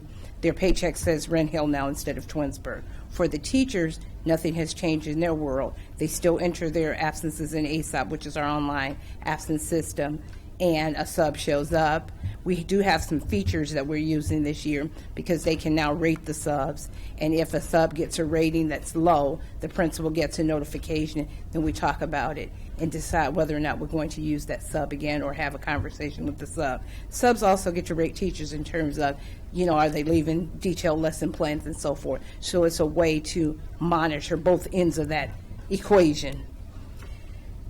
The teachers, again, all of the settings that they put into our online absence system are still the same because they have their favorite subs that they want. All of that's still there, so those people will get the calls first for their absences and things like that. So it hasn't changed. But again, Wren Hill is doing the recruiting of subs. They're doing the trainings. They have trainings throughout the year for the subs, and then they're managing our absences for us. So it's become a good thing. And they're also, another benefit, too, with all the affordable care requirements, they're managing that as well. Okay. Mr. Traphagen spoke about some of the stressors and emotional needs of the students and some of the families and some of the issues that the families are having. Well, it would be nice to think that that doesn't impact our staff. But staff's living in the same world, dealing with some of the same stressors, dealing with some of the same family issues as our kids are and families are. So we needed something to put in place to help our staff. And this is an added benefit that we are seeking for our staff. We are in the process of reviewing several employee assistance programs. Hopefully by the next board meeting, we'll have a contract with a company. And what we want to do is to provide those services to our staff. And the companies that we look at have worked with school districts, have an extensive history of working with school districts. They offer services for counseling, stress, financial counseling. They also offer that counseling for the children, the family members. So if there's a family issue, if the children are having issues, they can refer the children to the program. And once they do a family analysis, if they feel it's a family issue, then everybody can obtain services. The good thing about working with an employee assistance program is it's to help the staff. It is not an I gotcha, so they can do self-referrals. So and what's going to happen once we secure our company, they're going to come out and do an orientation for the staff. They will give all the staff members ID cards with the contact numbers. The staff member can call themselves. As a district, we won't get that information because of HIPAA laws, and we don't want it. We just want our staff to be whole and our staff to get help. What we will get is we will get reports on usage, just so that we know how efficient, if this is a cost-efficient program.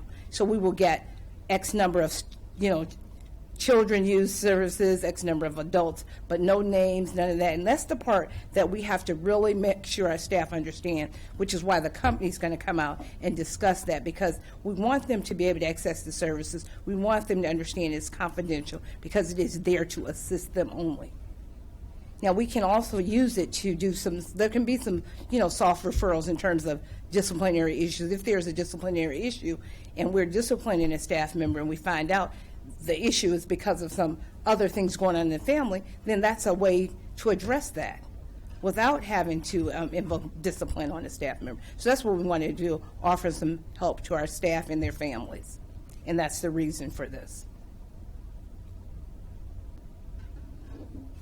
When we were interviewing the companies, what we heard repeatedly was because there have been so many changes in public education, many members of other district staff were really having some emotional issues to deal with, personal emotional issues. And so, we don't know if we have staff members like that here. We know that there's a lot of stress with all the changes in public education and wanting to make sure that you're providing the very best for kids, and then you have stressors going on in your personal life. So this is just another layer of support for members of our staff. Much like we're wrapping around services for kids, this is sort of a wraparound service for the adult members of our staff. Right, and this will be free of cost to our staff, so this is an added benefit for them. Thank you. All right. Thank you. So as you can see, members of the board, we have a lot going on for the 10th day of the school year. You can see the directors are very busy, engaged in the work that they do in their particular departments. They are a great group. A lot of collaboration goes on between the four of them, Mr. Aho and myself. And these individuals really drive what happens here in our school district. So thank you for allowing us an opportunity this evening to present some of the initiatives underway, and we'll continue to provide status updates at our board meetings. Great. Thank you very much. Welcome. Okay, next on the agenda is remonstrance. I do not have any blue cards this evening, so we will move forward in the agenda to item H, which is the treasurer's report and recommendations. And before we act on this motion, I'll just turn to Mr. Aho and ask if you have any comments this evening. No comments, it's just regular minutes from the last meeting. Very good.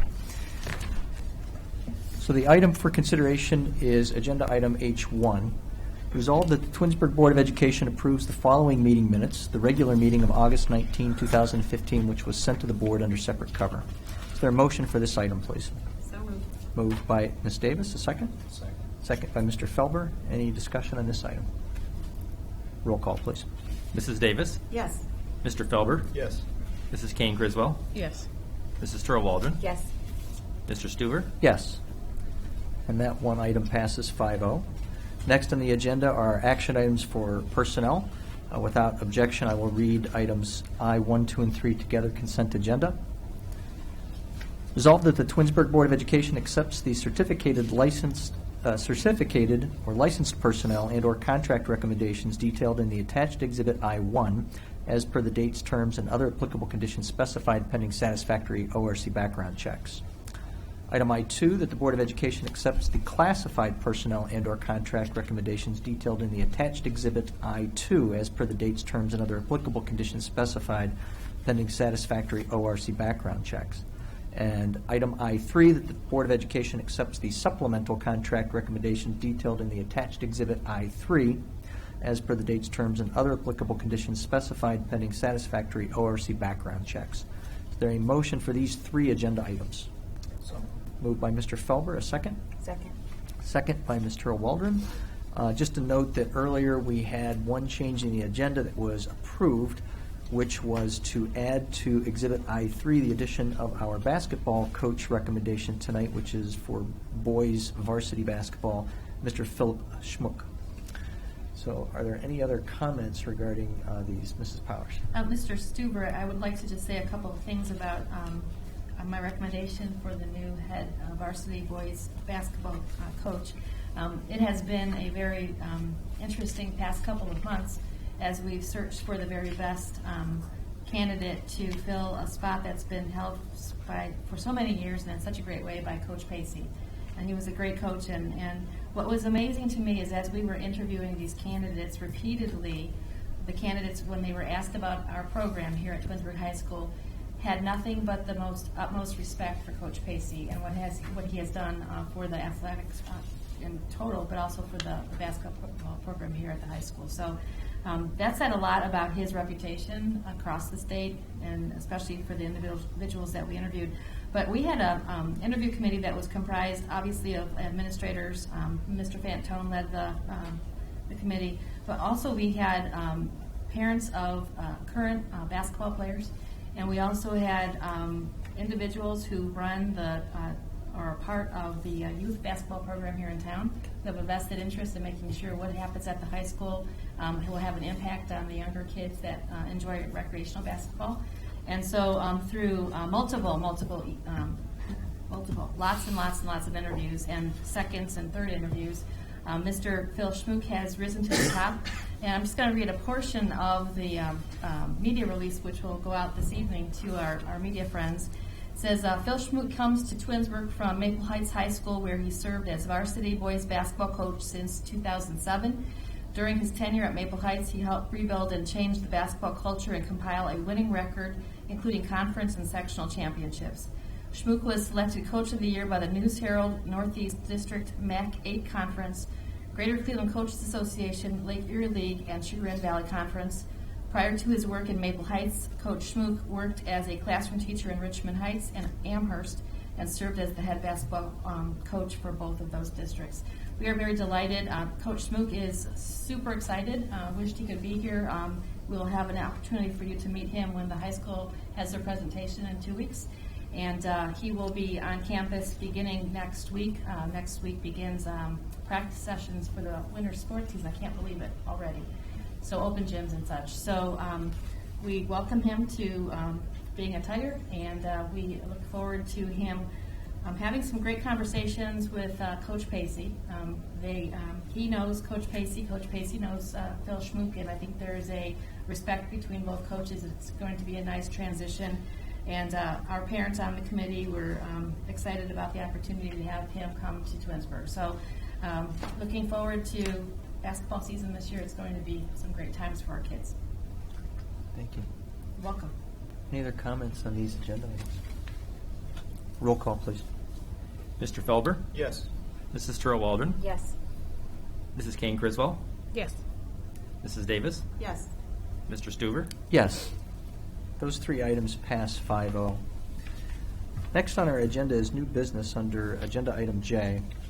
And before we move forward with these, I would like to just confirm, Mr. Waldron, you had asked that we act on J6 separately. Is that still correct? That's correct. Okay, so Mr. Aho, what I'd like to do is I'm going to read together items 1 through 5. And we'll stop and act on those, consent agenda, and then we'll stop on J6 and act on that one separately. And then Mr. Aho will do 7 through 14 together and get us back as the agenda is printed. So item J1, that the Twinsburg Board of Education accepts a donation of school supplies valued at $170 from the Twinsburg Ambulatory Surgery Center of Twinsburg, Ohio. The school supplies will be distributed to students in need at all 5 of our schools as per the attached exhibit J1.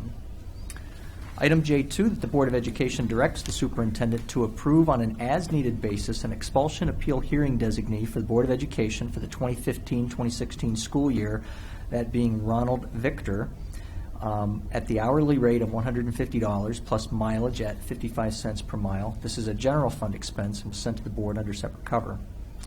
Item J3, that the Board of Education directs the superintendent to approve on an as-needed basis an expulsion appeal hearing designee for the Board of Education for the 2015-2016 school year, that being Ernest Wilkerson, at an hourly rate of $150 plus mileage at 55 cents per mile. This is a general fund expense sent to the board under separate cover.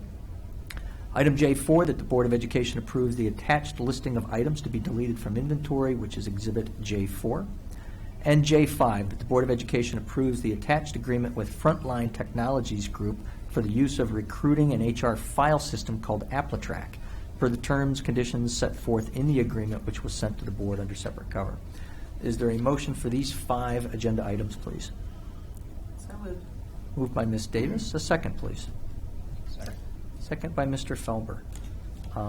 Under discussion, I would just like to point out that items J2 and 3 are something that we address annually, where we have, as a board, approved that the superintendent can contact one of these 2 individuals in J2 or J3 to hear expulsion appeals in a hearing on behalf of the board. We have done this over the past several years when someone has need to appeal to the board. It takes a situation where the board members might be familiar with a particular student or family and therefore create a situation of possible conflict for the board to hear such an expulsion hearing, and it provides for a third-party objective individual to ensure that the due process has been followed, and to ensure that the individual has been given all of the appropriate rights and privileges therefore. So that's items J2 and 3. And then item J5 is an agreement with Frontline. This Applitrack system is really just taking our job application process online, which I know is something that Mrs. McKinney was jumping up and down about. So with approval of that this evening, I think that will make things a little bit easier in the HR department in terms of job application process. Any other comments on these first 5 agenda items? Roll call, please.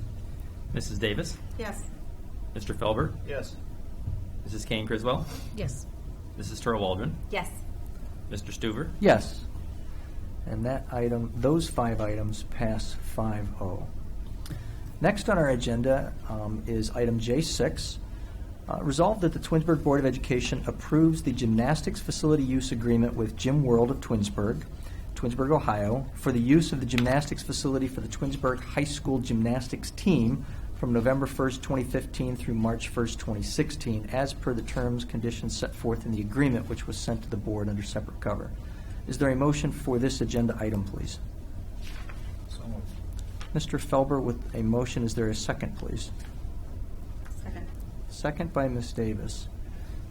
Discussion.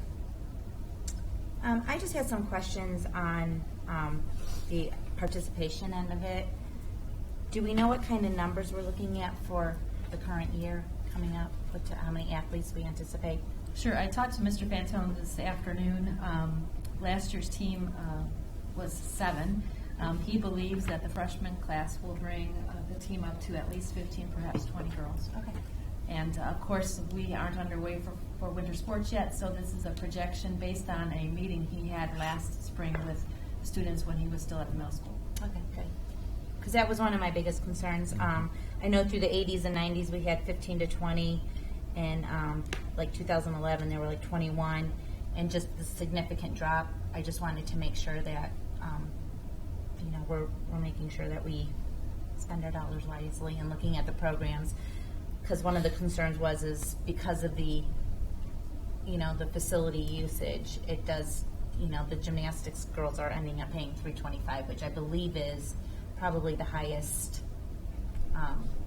Is that one of the higher ones? I believe it's the This next one, and that's the hockey pay to participate is also high. Yeah, I know they're about $5 less, give or take a few dollars. So my concern was if there was something we needed to do because we were losing participants. But if we're at 15 to 20, I'm comfortable with that. Again, projected, so we'll have Right. to report back once we're underway here for the winter sports. Sure. And then I guess, what is the minimum requirement that we would have to move the program forward? Is there a minimum that we have for any of the particular sports?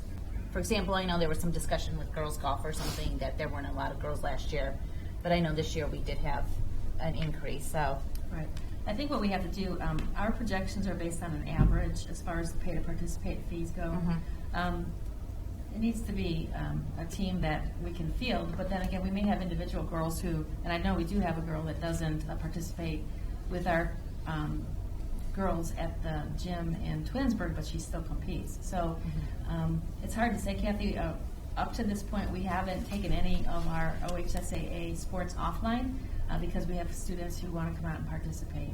Haven't gotten to the level that's been a concern.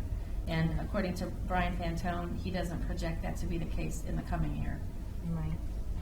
All right. And like I said, I just had, from last year, it was my understanding we weren't even able to field a team at the sectional tournament, which was kind of concerning. We had, I think, 1 or 2 girls that represented, whereas, with the amount of athletes we have in our school district that I do know are gymnasts, we should be easily able to fill a gymnastics team and represent at the sectional tournament. So I just wanted to make sure that $325 wasn't causing a barrier for our athletes to not be able to participate, a financial barrier. Maybe I don't understand the sequence of events, but I thought all 7 girls went to sectionals. It was at districts that we only had 1 girl.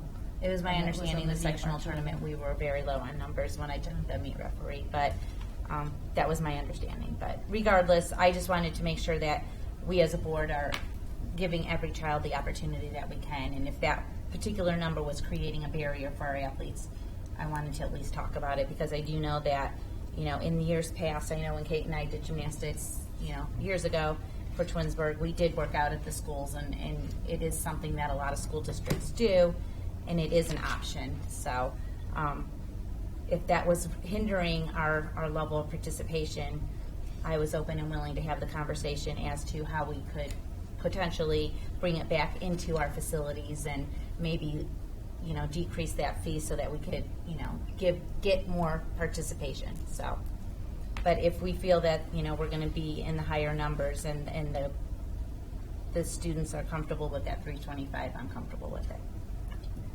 I am, in looking at the labor costs, and you posed the question, Mrs. Troll-Waldron, so we did take a look at that. The labor cost alone for a season would be about $8,000 in additional liability insurance that we have to cover. So the it's current, not, yeah, it doesn't make financial sense to bring the team back in at this point. Obviously, every year we take a look at all the numbers. We study the number of students that are participating, and our athletic directors have conversations with the students to try to project numbers moving forward. And a lot of this is projection until we have actual student athletes and programs getting underway. So again, the administrators pay attention to the numbers. At this point, it doesn't make good financial sense to bring the team back inside for the reasons that I've already noted. Right, and I know you talked about insurance, and I know we already, within the contract, it states that we have to have $1 million per occurrence as well as $2 million as like an umbrella. So I believe we're already having the coverage, so I'm not sure where the additional expense would be. And then as far as, you had talked about janitorial staff, the schools that they would be doing already have janitors on staff during the hours that they would need to do it. And then as far as equipment goes, that would be a PI expenditure, if I'm not mistaken, correct? Just like the football field, we wouldn't charge the football team for the turf, and I don't believe we would charge the gymnastics team for the equipment they would need to do the sport. So Well, you're talking facility versus equipment. It's two different things there. So it would be rolled into the cost that we look at for pay to participate because it's equipment, not the facility itself. As far as the custodians on staff, we run pretty lean, and we don't have the extra hands to dedicate to 2 or 3 hours a night to set up equipment and take down equipment. So if the decision was made to pull the team back into the district, it would be ultimately probably hiring additional staff to be able to support that. So right now we run lean as far as our nights and our weekend staff. So could we extrapolate that fact that then the pay to participate would go up? Potentially. Potentially, because we're having additional costs. Correct. Right. Kate, when we did gymnastics, we didn't have the janitors. We did it ourselves, and I know most school districts, the athletes set the equipment up and down themselves. So I don't think that would be a necessity. I'm not sure I like that one, though, Kathy. And I guess I'm talking more from a liability perspective. I think just as an adult and a board member, I don't think I would want the student athletes to be responsible for setting up that equipment. Just liability perspective would worry me. Yeah, but it's anybody, all the school, West Geauga, it's the norm. Girls that do gymnastics, they set up the equipment. That's not an unusual.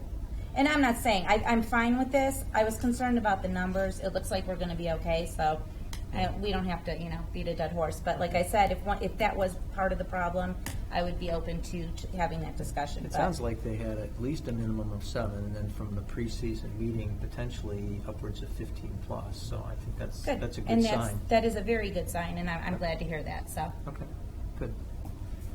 Anything else on this particular item then? Roll call, please. Mr. Felber? Yes. Mrs. Davis? Yes. Mrs. Kane Criswell? Yes. Mrs. Turl-Waldron? yes. Mr. Stuver? Yes. And that item passes 5-0. Next in the agenda then, I will read items J7 through 14, consent agenda. Item J7, that the Board of Education approves the ice rink facility use agreement with the City of Garfield Heights, Municipal Corporation in Garfield Heights, Ohio, for the use of the ice rink and facility for the Twinsburg High School hockey team from September 16, 2015 through February 18, 2016, per the terms and conditions set forth in the agreement. This was sent to the board under separate cover. Item J8, that the Board of Education approves the superintendent's agreement for 3 students to attend Nordonia Hills City School District, which was sent to the board under separate cover.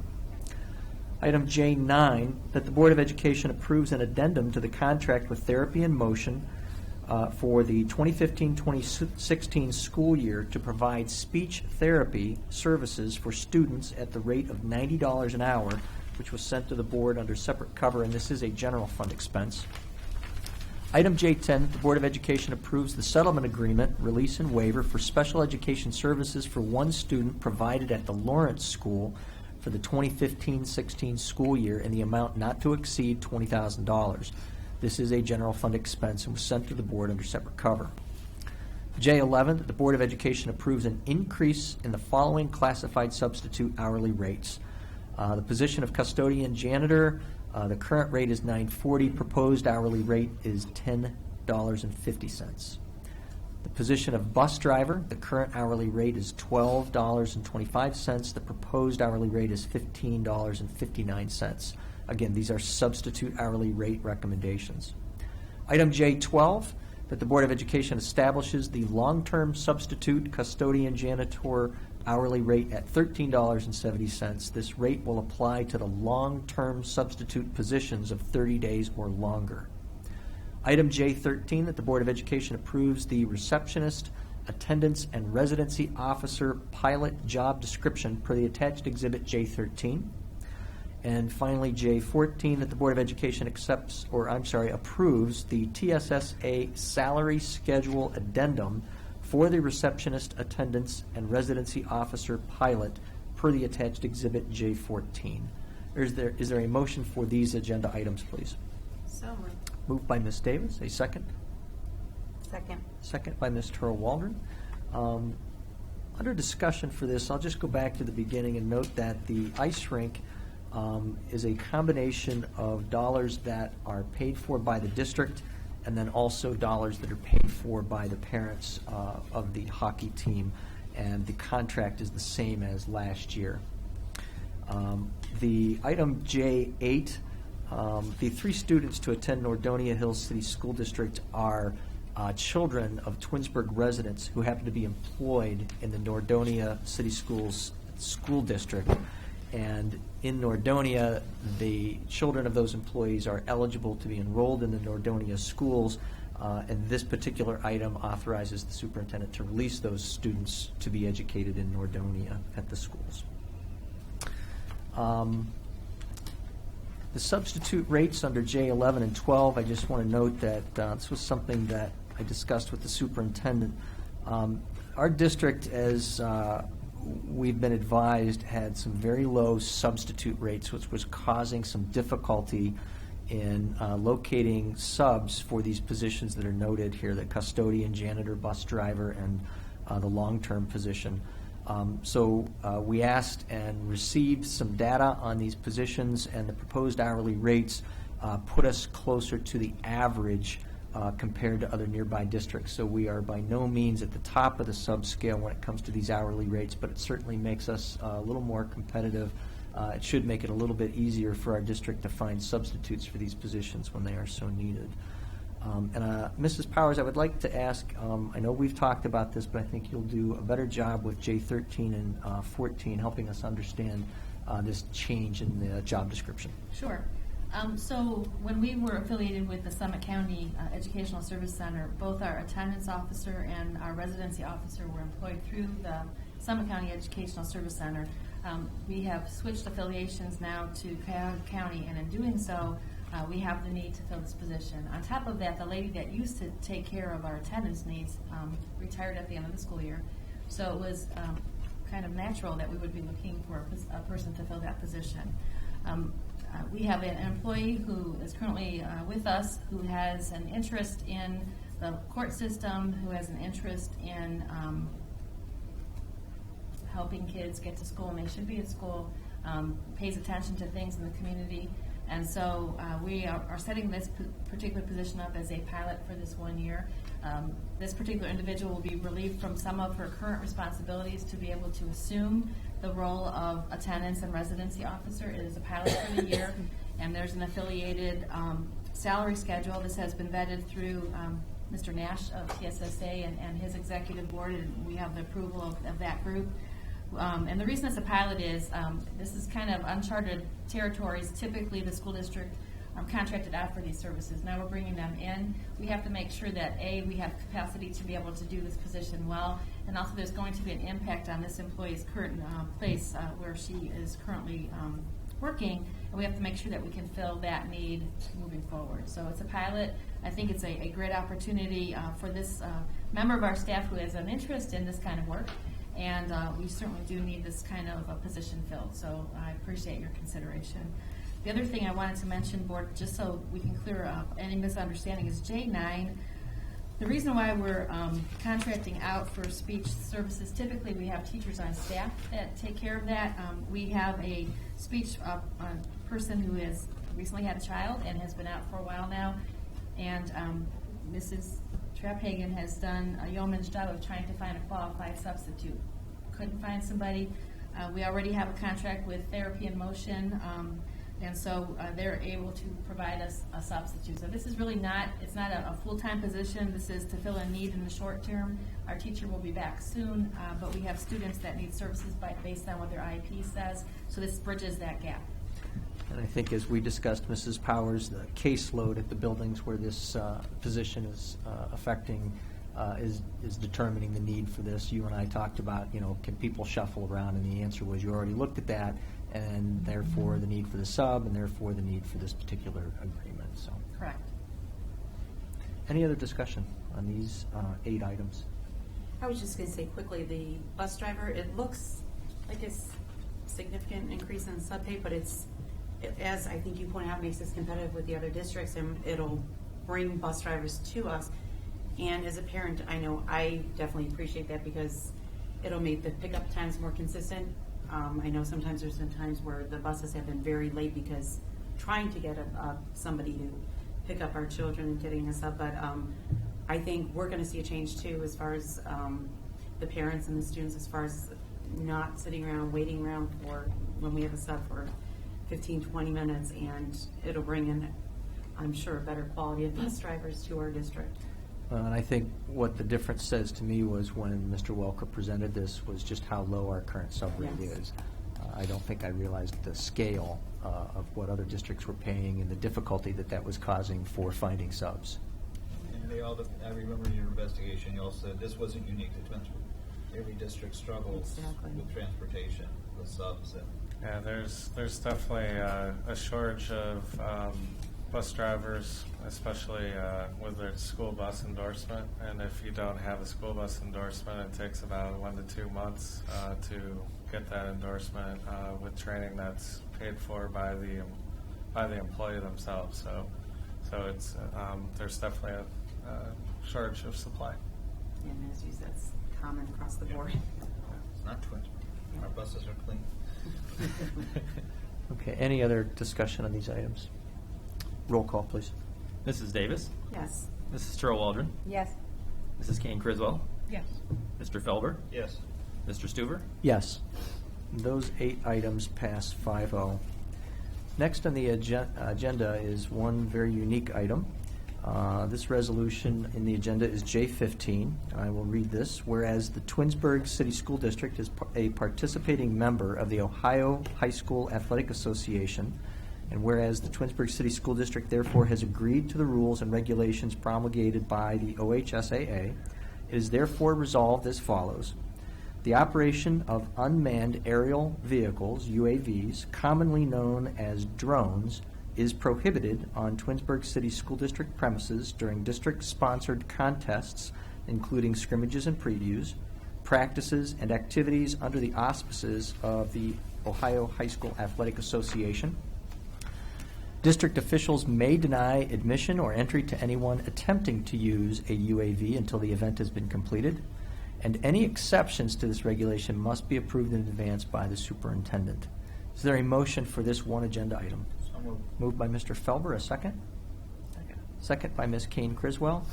And I have to say that when this particular item was placed on the agenda and we spoke of it, I had just recently, as an OHSAA official, received an email from the state about this very topic. Drones are prohibited at any activities that are sponsored by the OHSAA. Specifically, I'm referring to tournament activity. Non-tournament activity is then up to the school. And the email that I received was specifically to officials, and what we were told was that it is not the officials' duty to police the use of drones at any school's facility, because it would be up to the school to determine whether it was or wasn't allowed. And what most schools are doing is they're going to be adopting resolutions like this to be compliant then with what the OHSAA is saying for any tournament activity. And I can tell you as an official who has done some levels of games where drones have been used, and I'm not talking about the high school level, it can be a bit of a concern when you've got a device flying in front of your face or over your head in the middle of an outdoor game. And if you can think of a football game or a soccer game where you've got a ball, moving across a field in the air, if it were to hit the drone, it would affect the game.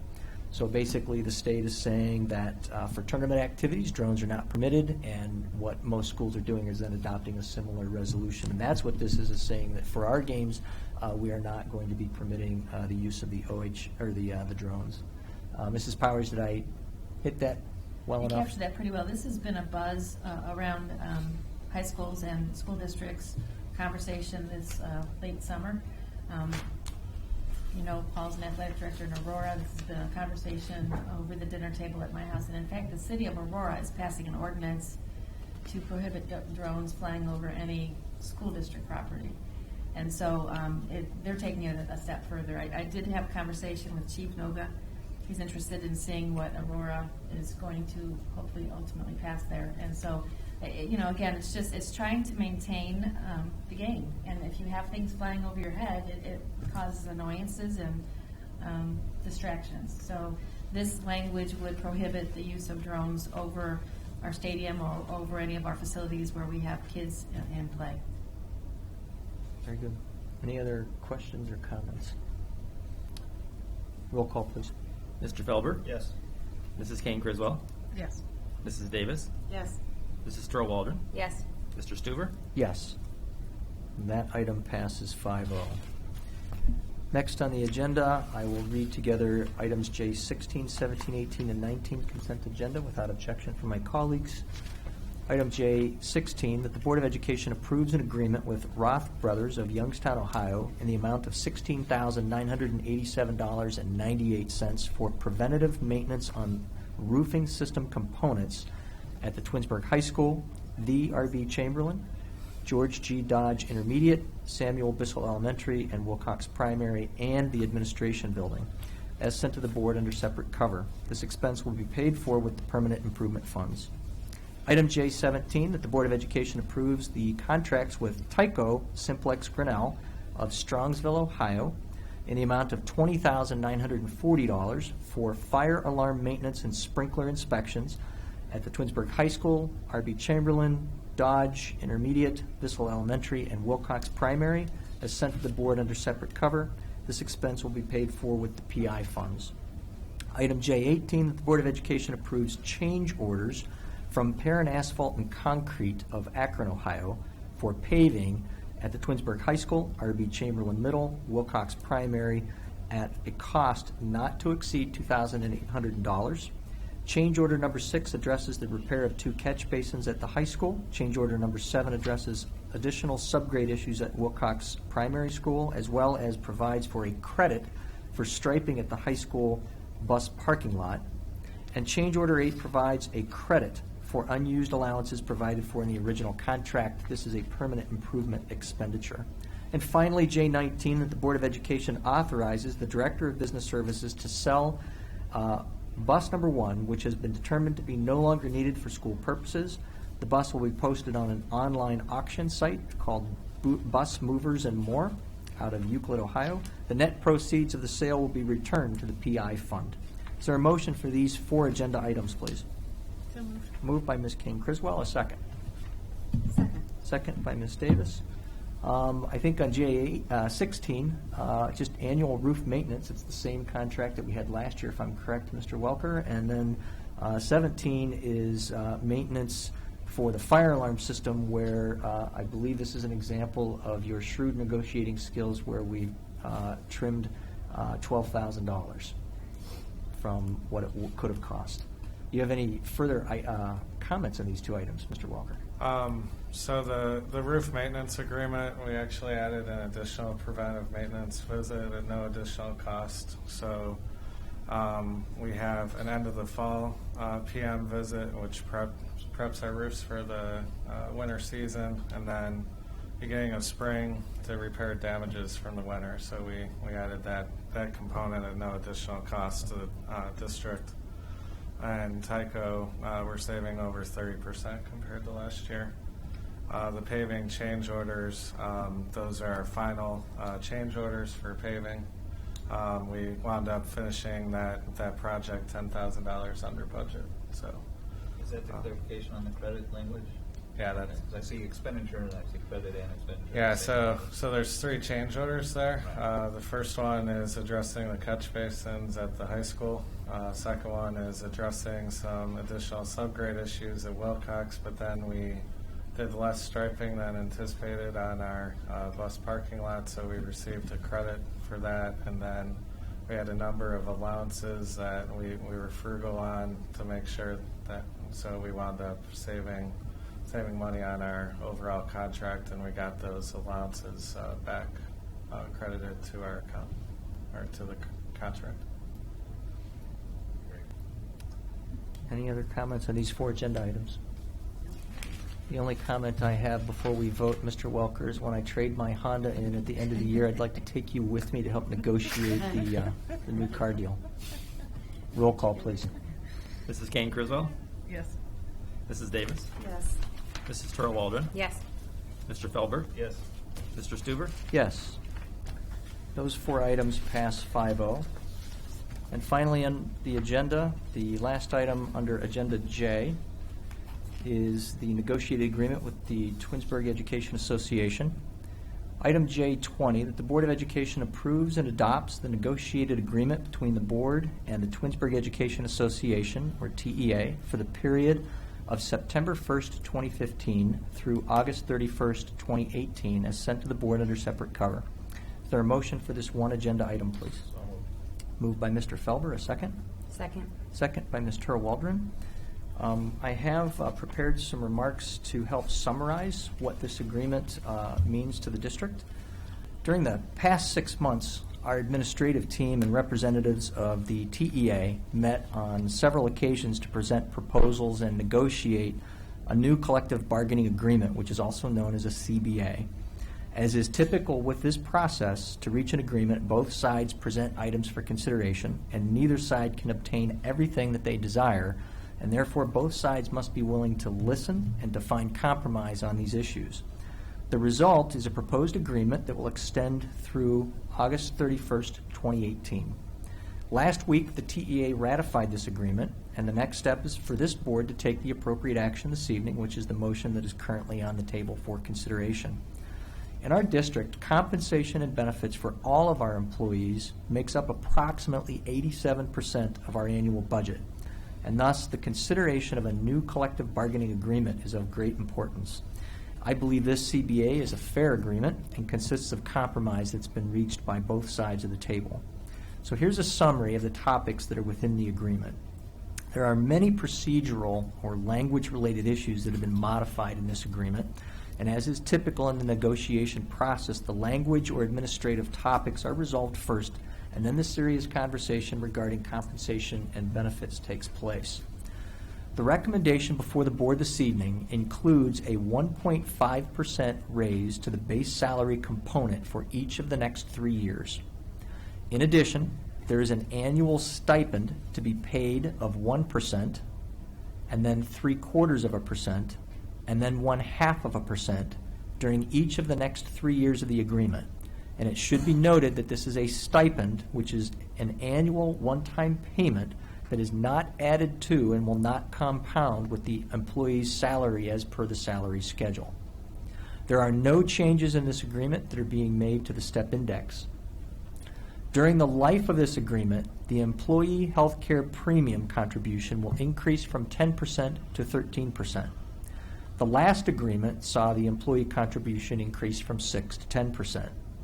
As is a reflection of increasing health care costs and increasing employee contributions to the expense of providing health care, it was appropriate that this topic receive attention for the 3rd consecutive agreement. And as all of us in the private sector have witnessed, the deductible levels and out-of-pocket costs that employees incur have also increased. Another health care related item includes spousal coverage. For any new members to the health care COG after June 15, 2015, who has a working spouse who also has access to a health care insurance plan at their place of employment, they will be required to take that insurance through their place of employment as their primary health care insurance. Another item is a new sick leave transfer provision that has been added to the agreement. Similar to an existing provision in the support staff agreement, the teachers may now transfer sick leave to another teacher when conditions exist that a teacher has exhausted their sick leave and other members desire to donate sick leave time that they have accumulated. Elder care leave is available to TEA members according to the guidelines in this agreement. And in today's environment, many of us find ourselves providing care for elderly relatives. As such, a provision in the agreement now provides for members of the TEA to request extended leave without pay and benefits so that they may address the care of an immediate family member.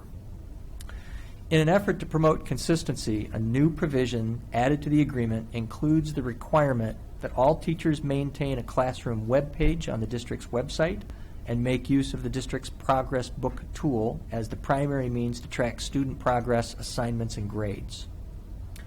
Language regarding our district's resident educator program was revised to provide more guidance in the implementation of that program. And during the past several years, our district implemented the ODE mandated teacher evaluation system known as OTES. The new CBA addresses specific language about the process, such as the definition of comparable teachers and the assignment of evaluators. The additional language was clarifying the process, which benefits the teachers and the administrative staff. This is a summary of the revisions to the new CBA for the board's consideration this evening. And as I stated previously, I believe that this CBA is a fair agreement and consists of compromise that has been reached by both sides of the table. And I will tonight vote affirmatively in support of this proposed agreement. And in closing, I would simply like to say thank you to Mrs. Powers, our superintendent, and to Mrs. Nora Suter-Riley, who is the president of the association, and all of the members of the negotiating team that participated representing the board and the teachers union for their dedication to our district and for sticking with it through the winter, spring, and summer months of the year to finally come to a conclusion with this agreement. So that is a summary that I've prepared. I would now open things up to my colleagues for any comments that they wish to add. I would just echo, again, I believe it's fair, and I wanted to commend the negotiation team. I know that's not an easy thing to do. All these agreements are just that. They're balanced and fair negotiations, and I believe that this is a fair outcome for the district and helps us plan. More importantly, on the financial, this is, as Mr. Stuber pointed out, a very large expenditure, and it is our people, and we need to be fair and support them, and but also be fiscally responsible for the district. So I think that the result is what we're seeing here in some of the changes. Any other comments? Roll call, please. Mr. Felber? Yes. Mrs. Turl Waldron? Yes. Mrs. Kane Griswold? Yes. Mrs. Davis? Abstain. Mr. Stuver? Yes. And that motion passes 4-0 with one abstention. Next on the agenda is miscellaneous. I will open things up first to our administrative team. If you have anything under miscellaneous that you wish to cover. I don't think so. We've said Long enough tonight. long meeting, huh? Very good. Anything from my colleagues tonight I under would just say, miscellaneous? the Meet the Tigers and that whole program was good, apart from a little water incident that almost caused us to add an agenda item to, I think someone needs to watch what he throws. But otherwise, it was actually a very wonderful event. It with was a lot a- of surprises. It was a little scary to have the board president and vice president accompany me after that water balloon toss. We didn't think you'd take the mascot seriously. For those of you that missed it, the administrative team did a water balloon toss, and Mr. Welker and Mrs. Powers were partners. And needless to say, when Chad threw the water balloon, it did break on Mrs. Powers. So it was kind of He whipped it. He whipped it. It was kind of an interesting throw. We'll leave it at that. I actually saw more than one balloon, but I do have to say, Mrs. Powers, that entire evening was very, very enjoyable. I think everyone who attended that night had a lot of fun. The people who participated down in the field, it was great to have our students actually out there, not running with scissors in hand, but cutting the ribbon for the ribbon cutting. That was awesome. And I really have to say that I personally enjoyed myself very much. And Mr. Welker, the next time somebody says, hey, do you want to participate in, you may want to think twice about your answer. I was thinking about that after. Yeah. But I also wanted to say that I've been extremely touched by the community support here in my short time here. And Cost of Freedom was one of them, but Twins Day, of course, and then I'll say this Meet the Tigers event. I was just amazed by how many people came out, the spirit, and it was so much fun to take the tarp off of the tiger. That was pretty rewarding. So thank you for the opportunity to do that. And as you were saying, I thought, and you made a point of it that night too. That was I thought it was very meaningful that the kids did cut the ribbon. It's their field, they're going to be using it, and that was, I think, a very good suggestion by you, or however it came up. I felt that was very appropriate and very meaningful to have them do that. And just along the lines, I think the community's been craving this interaction and the engagement between the schools and the spirit and the athletes, the field. The field gave us a great opportunity. Our administrative staff gave us the venue to do that and the opportunity to really engage the community. So for me, it was, Kate and I were cheerleaders for Twinsburg. I think we're the never-ending cheerleaders. I love this community, and it was so nice to see everybody come together. I'm so excited for this weekend. The football team's playing Solon. The Twinsburg Athletic Boosters have some really cool surprises for this weekend. I know the boys had, the band and the cheerleaders, they've been working a lot of hours to prepare for this Friday night event. So I encourage everyone to be there, the teachers, administrators, grandparents, everybody. It's going to be a really great evening. And always keep in mind that these kids put a tremendous amount of time into this because they want to be able to support their school. So when you come, make sure that we're supporting them in a positive way, and like I said, I just think that this weekend's going to be a great event, and also looking very forward to the homecoming parade and all of those festivities. So I'm in my glory with all this stuff. This is the stuff that I just eat up. So thank you, administrators, for giving these opportunities to our community and to our children. It's great. Thank you. A lot of fun.